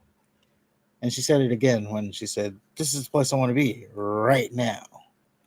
Yeah. So she, on paper, doesn't have plans on going back to WWE. She seems happy with where she is, which is good. She's under contract. Why would she think about leaving right now? There's that too. She ain't going anywhere. But it's good that, it seems to be working out and positive for her mental health. And not that I'm a mental health guy or anything, but I think she's delusional if she thinks it's working out. it's working out for her. Or for her paycheck, if she's turned into a laughing stock. I don't know about that. She's a fucking punchline. She brought her own writer to her new job, and she sounds like shit. Her wrestling's mid. And you can tell she really like believes that she's fucking God's gift to wrestling, and she's just not that great. And she's proven to not be that great. Well, I do want to walk. I want to walk back. A couple weeks ago, we did a story, and she said that. I think it was last week about the WWE stealing whoever Nicki Minaj, Megan Thee Stallion. Sorry, Yeah. We spent more time comparing how they looked than actually talking about it. Well, I want to say that we had that story. I got duped. Okay, it was clearly in character because I heard it. She said it in here, like if she's in public, she's in character, pretty much. So these answers are clearly in character. Now that didn't seem like it was in character. That seemed like it was, she's happy where she's at. I don't know. It sounded like the same stiff, wooden, unemotional, robotic tone of voice she always has. Nasally. Yeah, but the way she like sat back and was like, I don't know. Because she thinks she's the shit. She's not a sit back and relax type.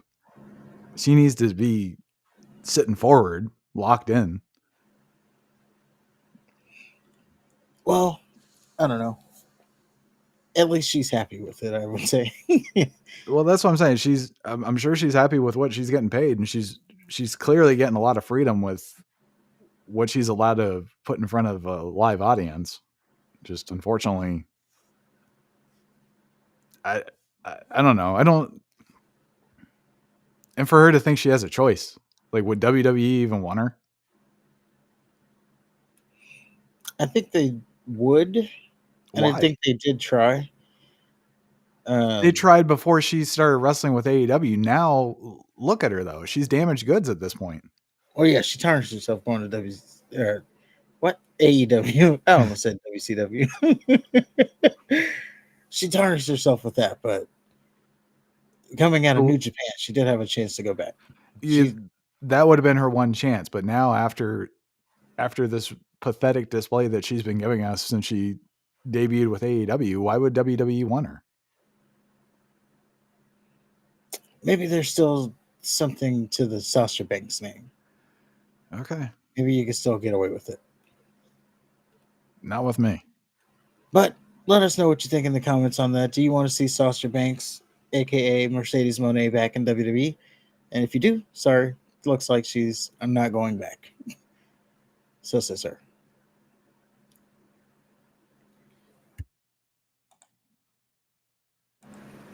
Also, someone who doesn't seem to be going back or going to WWE, the Lucha Bros. Now, also, last week I said there was a story on the list that I said, well, doesn't seem like that's happening, so we're going to skip it. It was the Lucha Bros not going to WWE. So the news broke with Fightful. Hold on. Let me get this off the screen before they copyright us. The news broke with Fightful that the Lucha Bros just aren't yet signed. Now, we didn't know what that really meant, but as that's what was on last week. And that's why I skipped it, because that wasn't anything to go off of. But we have found more about it, and it looks like, according to Dave Meltzer, so take it with a grain of salt, Ray Fenix has time added to his contract to deal with injury. Dave Meltzer reports right now AEW is adding nearly a year of injury time onto Ray Fenix's contract. As far as Phoenix goes, right now AEW is tacking on injury time, which is nearly not quite a year. Khan made both significant offers to sign with AEW and sign a new deal, but they didn't want to do it. And I guess he's just tacked on time to Ray Fenix. Still unclear if damn it, what's his name? Penta. Still unclear when Penta's time's up. I'm hearing like close to the beginning of the year, so like a couple months he'll be up.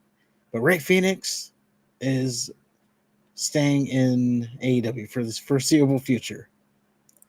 Now, this sparked some conversation, if you will. Of you had of course, you had each side taking, or there was two sides to the fence.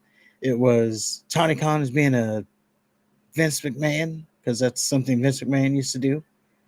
Like, just to spite you, right? I'm going to keep you, and I'm not even going to use you on TV.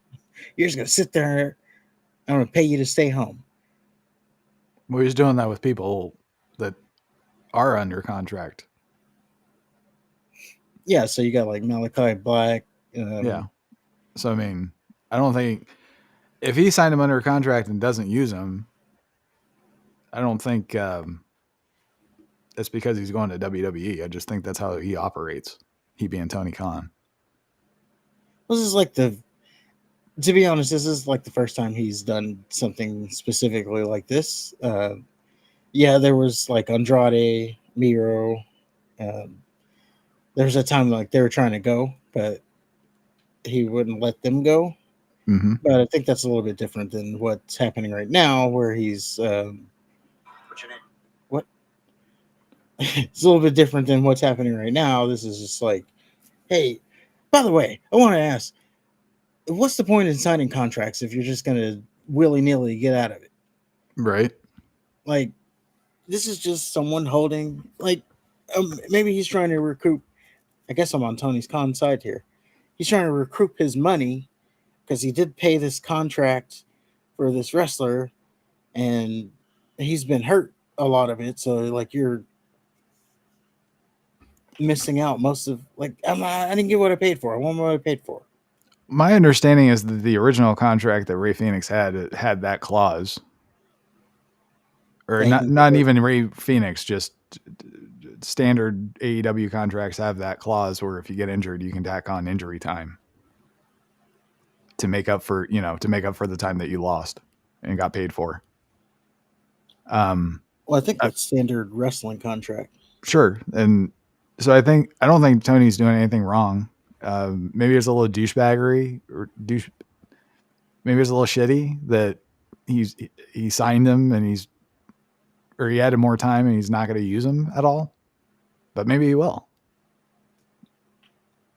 He could still use him, but he's got his commanders and Vikingos and holograms and Tony could use this as an opportunity to convince Ray Fenix to stay, though.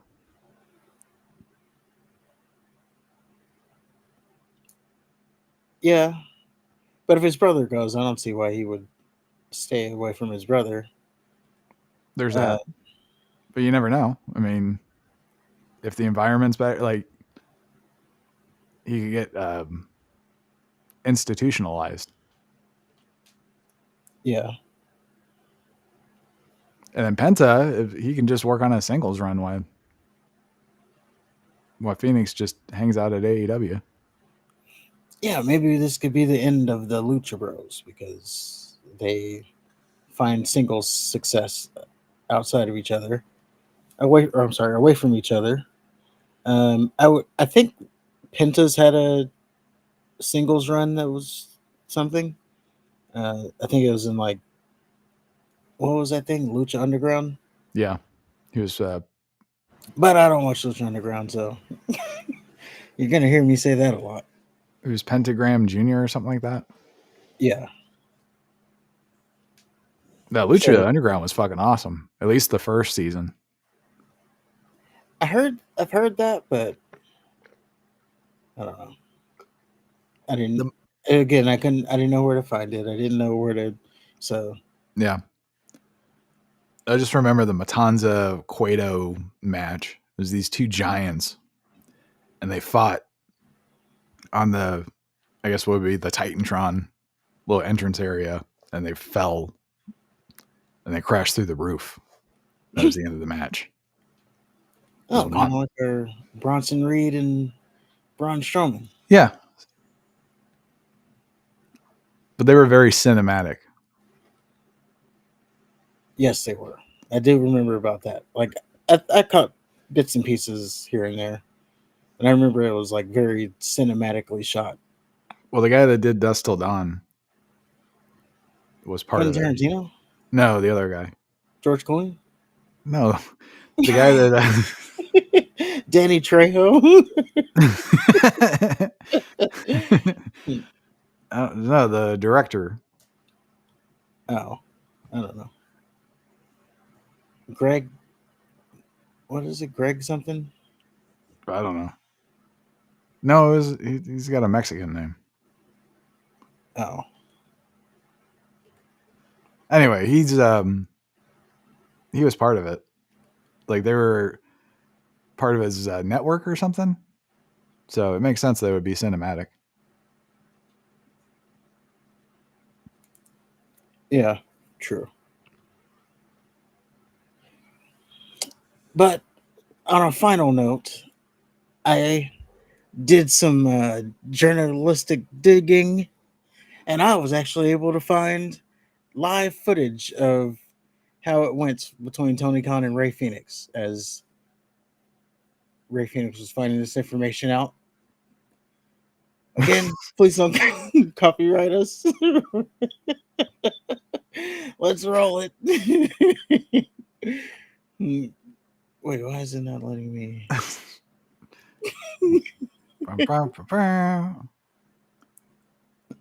Here we go.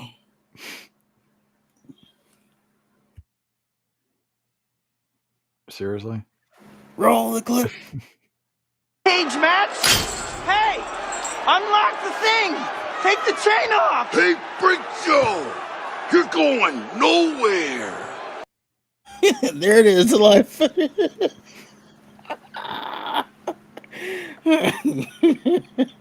Hey, Freak Show, you're going nowhere.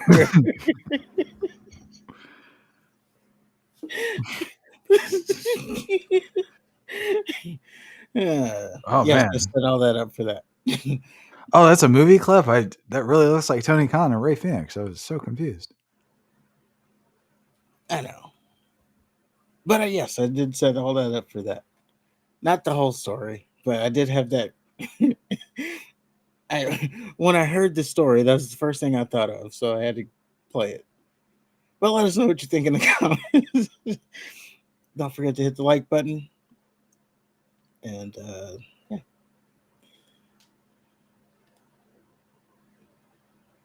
But yeah, that was the first thing I thought of when I heard that story. God damn, Savage is jacked. You got the veins and everything. I know. Completely organic, too, right? I'm sure. No, you got bit by a spider. I got bit by a spider. That's why I can lift a car. Where our next story goes to, we're going back to the Breakfast Club because a day after Sasha Banks appeared on the Breakfast Club, Swerve Strickland appeared on the Breakfast Club, and Why are they doing wrestlers? I don't know. I guess I don't know. I guess they just wanted to. It just doesn't seem like their thing. Well, they've done wrestlers before. They did Jade Cargill a while back. They really are on the AEW thing. Like they're always doing AEW wrestlers, it seems. Like I don't remember any WWE. Well, I guess you can. I guess there's a reason for that, but yeah, I don't remember too many WWE personalities going there. But this clip from the Breakfast Club. Oh, sorry. Let me stop screen sharing. This clip from the Breakfast Club. Golly, we got a Charlemagne the God. He asked Swerve on. So remember the story a few weeks back where WWE was supposedly upset over the pay that Swerve and Ricky Starks and like what AEW was paying them. Yeah, for they're new paying contracts. they're paying these mid-tier wrestlers absorbing contracts. So now then when the mid-tier wrestlers go over to WWE, they're going to expect absorbing contracts as well, even though they're not worth it. Yes. So they asked Swerve about that, and Swerve gave an answer. And I want to play this because I got some things to say. It invoked a reaction out of me, so now I gotta use my own platform to talk about it. Here we go. Roll the clip. Again, Breakfast Club, please don't copyright us. Gotta throw that out there.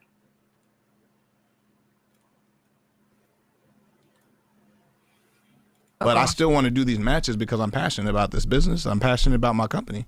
She asked you if the money was good. Something was said about you that I've never heard. They said people in the WWE felt your contract was above market price. Yeah. I've never heard anybody complain that somebody got too much money. That's what they said earlier. Well, they only complain when a black person gets paid. Yeah, I will say that Yeah. when it gets paid. Yeah. And that's what, once again, we shake the foundation of things like that because it's like, oh, snap, wait. And it's not what we would pay. I'm like, then why are you calling me? Why are you asking me? Right. You know, like if I'm not your concern, don't worry about it. Yeah. Don't worry about my pockets and our money. We good. Like you have your talent. And you made your decision with me 2 years ago. No hard feelings from me. Boom. I keep it moving. I'm gonna figure my way out, and I'm gonna build myself up. Is it true they tried to? Now I heard you groan, and I think you caught the same thing that I got. I think we're on the same wavelength here. What part of that was the groan? Just the insinuation that because he's a black man that they give a shit that he's being overpaid. Ding, ding, ding. That is what got me too. Because didn't you just say that they complained about Ricky Starks too? Yeah, Ricky Starks and I forgot who was the other person. But yeah, according to Swerve Strickland, it's only because he's a black man that they care that he's getting so much money. Why Who wasn't black? Why is that like the default position? I don't know. Okay.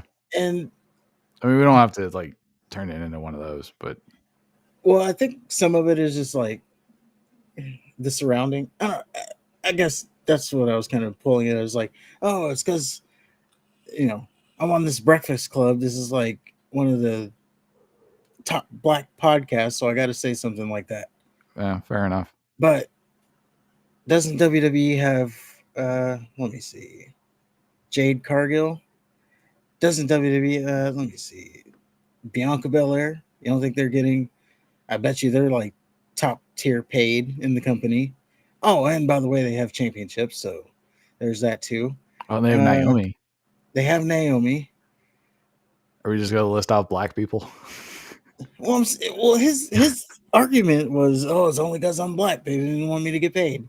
But there's examples right there. Let's just stop at Jade and Bianca. Now, I can agree that on the male side, they don't have anybody. I can agree. We can meet there. They don't have anybody, but they also don't have anybody. Like, what are we gonna do? Push Cedric Alexander to the top? Like, there's really not talent black wise. Uba Femi. Yeah, that's the one. Yeah, wait till he gets to the main roster. Then come talk about. He better just not slap his woman around. Oh, he caught some shit the other day too. What did he do? Well, he was in a scripted promo that Shawn Michaels or whoever wrote for him, and he was talking to some chick backstage in the promo. She said something to him, and he said, "You know, in many countries, the woman is meant to be seen and not heard." That's it? Yeah. Well, you know, it's 2024. Okay. How dare you say is he a bad guy? No. Was she a bad guy? I'm not sure.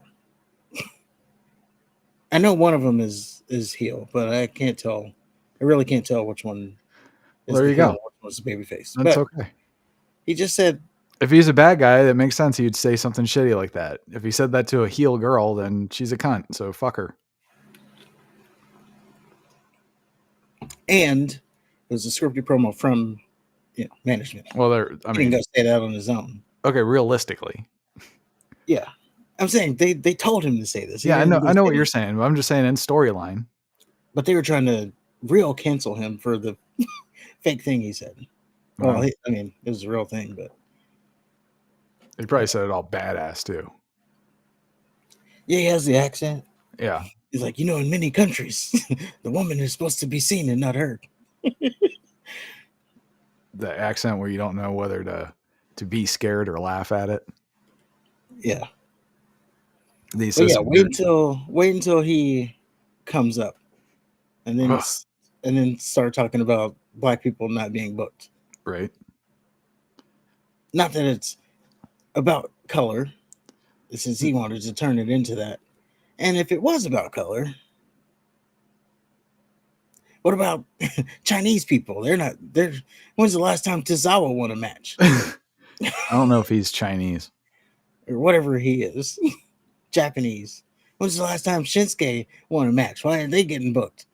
Why are they getting paid? I think Xia Li was Chinese. Yeah. See? You want to talk about getting misrepresented? When's the last time LWO won a match? When's the last time Legato won a match? Legato, are they even still a faction anymore? Well, that's what I was thinking about LW. Like, why do you still have the LWO shirts?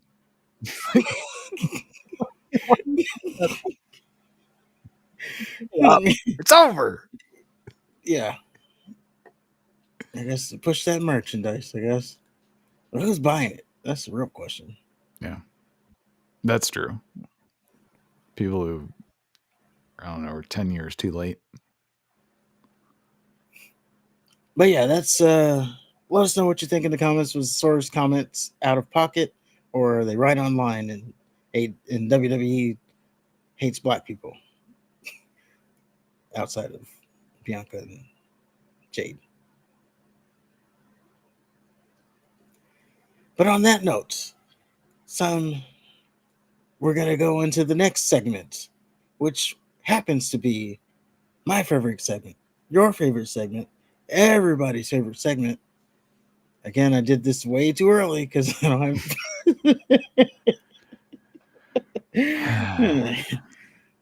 have it set up, but I think I can get there faster this time. Oh, there we go. One day I'm going to have it and it's going to flow perfectly. Maybe I should start popping it up. There we go. I'm not doing anything.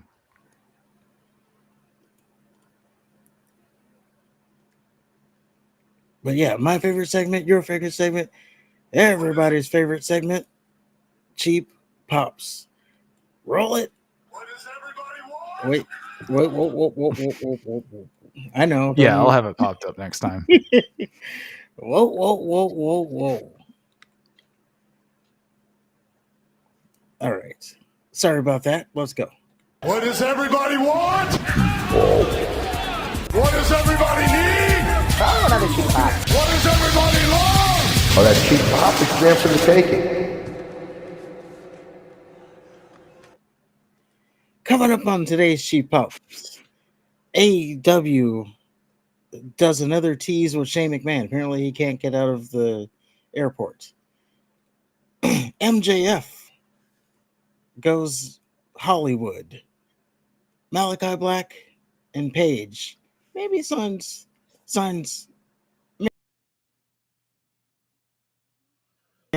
We'll see. And WrestleMania. Well, let me Go tell over you the that price. last. Whoa. Go over Malachi Black and Paige, you roboted. Oh, Paige and Malachi Black, Saraya, also known as, they may or may not be signing. They may have contracts coming up. We're going to see.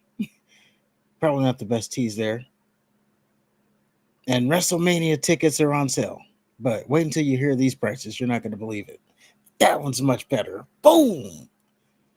And we start off with a picture because Shane McMahon has appeared again.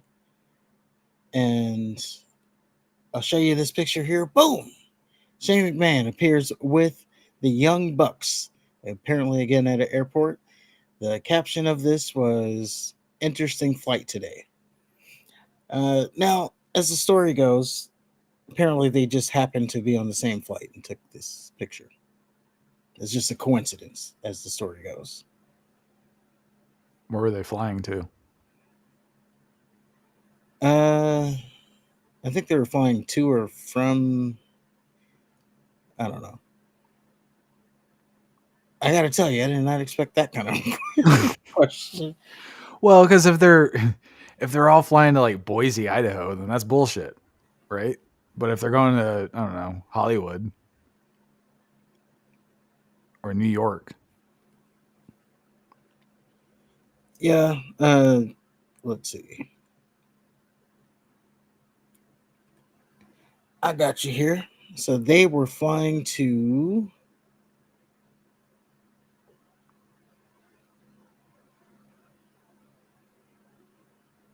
Now this according to Cultaholic, they were flying from New York to Salt Lake City, Utah. oh shit, I was close. Yeah. So they just happened to be on the same flight. Yeah, I definitely Utah? get from New York. That makes sense. Yeah, but if they're going to Utah, why the fuck are they both going to Utah? Yeah, I don't know what Shane has to do with Utah.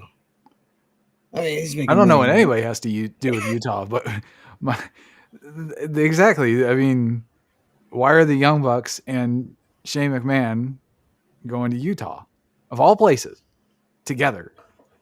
They just so happen from New York to Utah, just so happen to be on the same flight. Shenanigans. Shane's buying AEW. So yeah, a lot of people take this as, yep, it's happening, which we've already talked about. I don't think it's a bad thing. At this point, whatever AEW can do to pull themselves up, and if that's Shane McMahon, then so be it. So I'm not even upset at it. Unless they're all Mormons and and this happens to be like a Mormon holiday or something. It might be. Or it might be. Yeah, that's what I'm saying. Maybe, yeah, I don't know too much about what happens over there. That's just a really big coincidence that they're all going to Utah. Or maybe they're University of Utah fans. Sorry. Maybe. Actually, is that even a... Yeah, Utah University. Yeah, they're number 10 in the country, so maybe they're Utah fans and they were going to watch a game. Well, Shane would be a Hoosier fan because that's where his son goes. Oh. He's a tight end. Oh, there you go. And then that ain't happening. So yeah, why are you going, Shane McMahon? Why are you going over to Salt Lake? Yeah. The one thing I could say about it though is maybe I don't like that they're kind of ruining the surprise if it is happening. Like, why are you posting? You did the one tease. Well, actually, you did two teases. The one where someone busted in the door with the camera, probably kicked it in. There was that tease, and then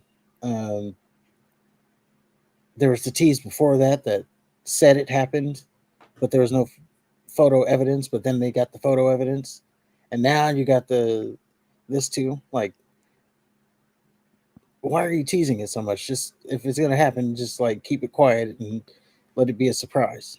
It would be pretty on brand though that they would spend a whole lot of effort towards building anticipation to something that's not even a possibility.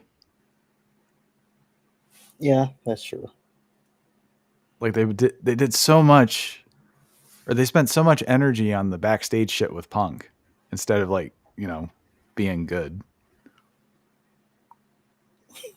Well, they got people in the building, so that's No, they didn't. They lost people. no. The rating went up for that. Oh, for that, yeah.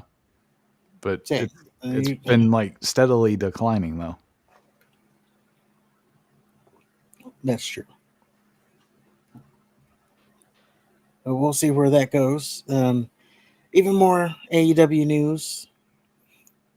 Paige, aka Saraya, has signed a new contract with AEW, so she is staying there.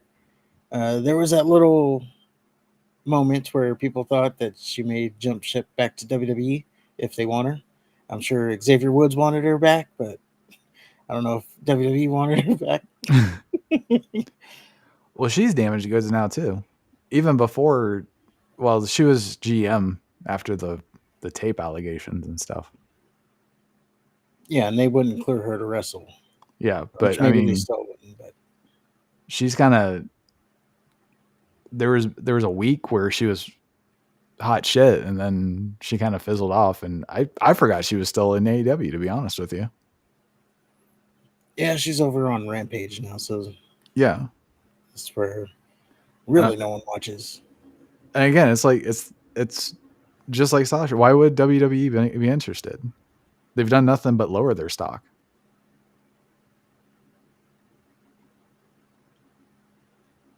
Well, I guess what they bet on with all that is, no one's watching over there, so especially Rampage, no one's watching Rampage, no one's watching Collision, so maybe the stock, you bring back a pay.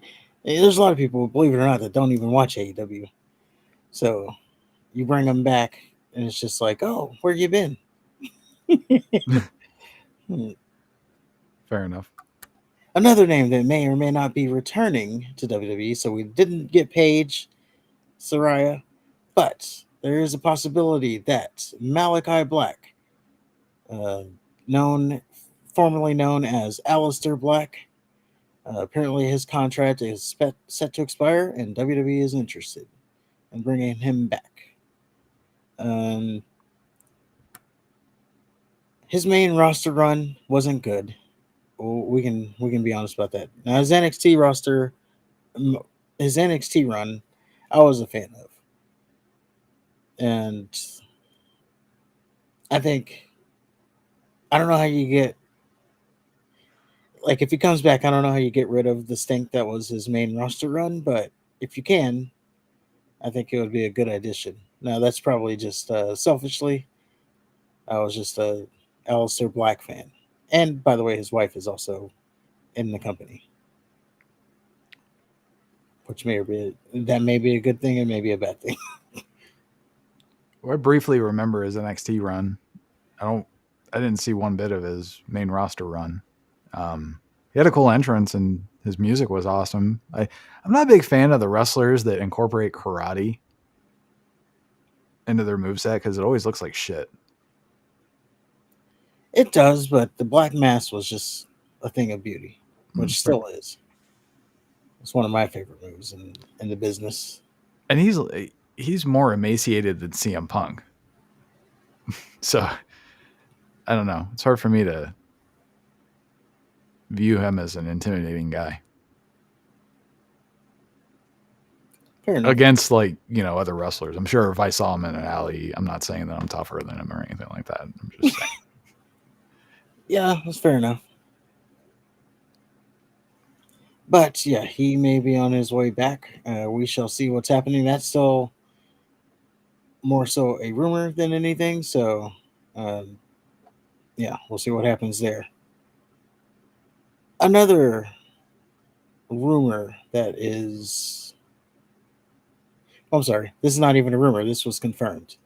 We go over to Deadspin because MJF, if you were waiting on bated breath, if you couldn't sleep at night waiting on him to make his way back to AEW television, you're gonna have to wait a little bit longer because MJF, and we go over to Deadspin for this one.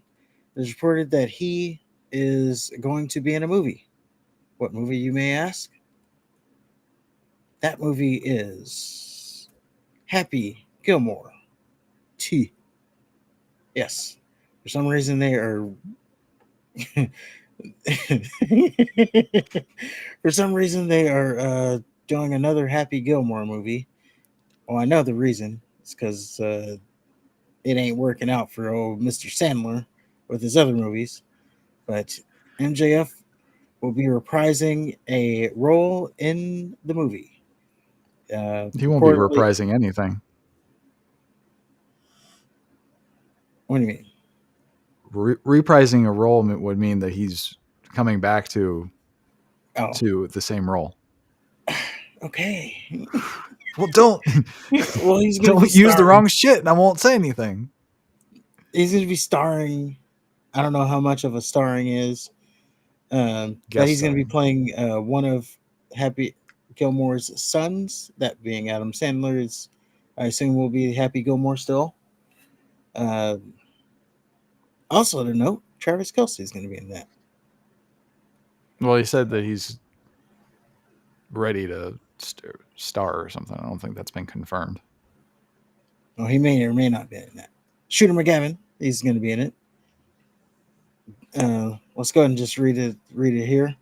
Professional wrestler Maxwell Jacob Freeman, aka MJF of AEW fame, is the latest to join the cast of Netflix Happy Gilmore 2 starring Adam Sandler. Details of his roles are under wraps, as is the sequel's plot. Other on board include Julia Bowen, don't know who that is, and Christopher McDonald, don't know who that is.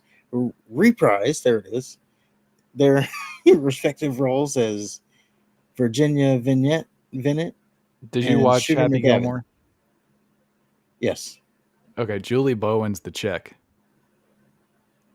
Okay. With the mom haircut, and she played the mom in Modern Family.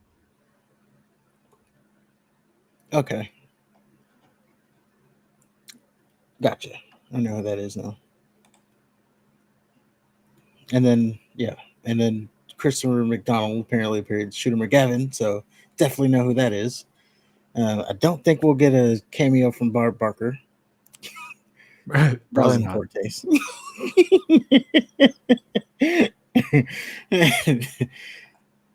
and then it says here that Travis Kelce is also on board for a cameo, but and Bad Bunny too. Now, one thing that did stick out was, one thing that did stick out here was it's on Netflix. So it's a Netflix movie. So it's not even like on the big screen. Yeah. It's probably part of Sandler's little Netflix deal. Yeah, he has been putting out just like Netflix only movies recently. And I didn't know been he had a deal, but makes sense. It wasn't as good as the Chappelle stand-up things. But, that was just to piss people off, of course. Well, there's nothing as good as Chappelle anything. That's true. But one final thing here.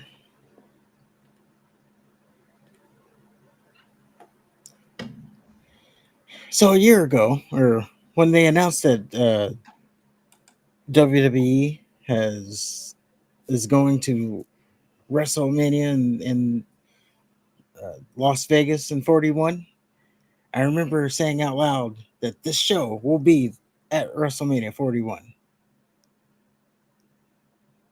I made a mistake with that. So tickets went on sale for WrestleMania, and with the tickets on sale, they showed some of the prices, and boy, are they out of control. So apparently, if you want to get front row seats to the granddaddy of them all, if you will, it's going to cost you $50,000. Now that's for 2 nights, I guess. So 25 a piece. Yeah, I guess that makes it better. Yeah. They threw in that it's for both nights. But I don't need to sit in the front row. Maybe I sit in the second row, maybe the third row, maybe the bowl seats. Well, those are going to set you back $30,000 for both. Jesus Christ. Yeah. So the cheap seats are. Well, we don't know how cheap the cheap seats are going to be. But yeah, if you want to. Oh, so like the little. in the action. I gotcha. Where the camera would see. Yeah. Where you can be like T-shirt guy or the other T-shirt guy. Now I question, how do they go to all those damn events if it costs that much money? They must know somebody. Yeah, I mean, there's no way you can put out that kind of money all the time. Maybe they're crypto guys. Yeah, and that's so antithetical to what wrestling is, because it's supposed to be like a blue collar pastime. Yeah, they're definitely. I mean, people pay them. I see a lot of YouTubers, like, they'll put out, oh yeah, I paid $50,000. Well, this is by far probably the highest, but I paid $30,000 to go to SummerSlam or something like that, and they put out their videos. Unfortunately, they probably get that money back from the video they make, or at least it's tax deductible or something. Yeah, they get the write off, and the video they make, they probably make that back, or at least some of it. I mean, the people I see, they do make a lot of money. But yes, tickets, and that's why the WWE they'll go out there and they'll be like, oh yeah, this is the largest gate in history. Oh, that's why, because you're charging $50,000 for tickets, right? And people are paying them now. In comparison, it looks like last year's Super Bowl, the most important. I'm sorry, yeah, it's about on par with what the Super Bowl tickets cost. So, I don't know. Like you said, it's for the casual I'm just going to watch a wrestling show. But now they're really charging like it's a sporting event. Yeah, like how are you supposed to take your family to go see the wrestling event? Well, you ain't sitting front row. There ain't no way. Like, you got to sit maybe fifth, sixth, like standing room only type stuff. I wonder what it hadn't been released yet, but like what the cheap stuff would be. Probably still like $200. I don't know. I remember years ago when Ohio State and Michigan were number 1 and 2. It was back when Troy Smith was the quarterback. Yeah. I paid $500 for cheap student seats. Now, that was for one ticket. So I can only imagine what it would cost now. Yeah. Well, I'll give everybody a hack if you so inclined. Now, you can't do this with kids. So if you're taking kids, you're probably out of the running here. Probably if you're taking a spouse, you're out of the running here. But if you're not doing any of those things and you're just going by yourself, you can try to be a vendor, like a usher guy. You know, one year I wanted to go to all the UT games, by the way, #1 in the country. And I signed up to be an usher, and then I was able to get in every game and got paid for it. So that is one hack if you want to do that. They might not be #1 anymore. I mean, they won. They won, but Alabama beat Georgia. They did, but it was like 100-90. Yeah, but they're gonna glaze the fuck out of them. They are, but 100-90. What are we talking about here? If it was like, it was almost like 35-0 at halftime. It was close to something like that. Yeah. And if it would have held up that way, yeah, Alabama would have been #1 forever. But it didn't go that way. It was Georgia should have taken it to overtime. So that is something there. But that is also Cheap Pops. Let us know what you think of some of those stories down in the comments below. And on that note, if you disagree with anything, let us know in the comments. If you agree with anything, let us know in the comments. Don't forget to hit the like button, hit the subscribe button. Thank you for all the new viewers. Thank you for all the past viewers. You guys are blowing up the channel. And is there anything else? Just have a good night.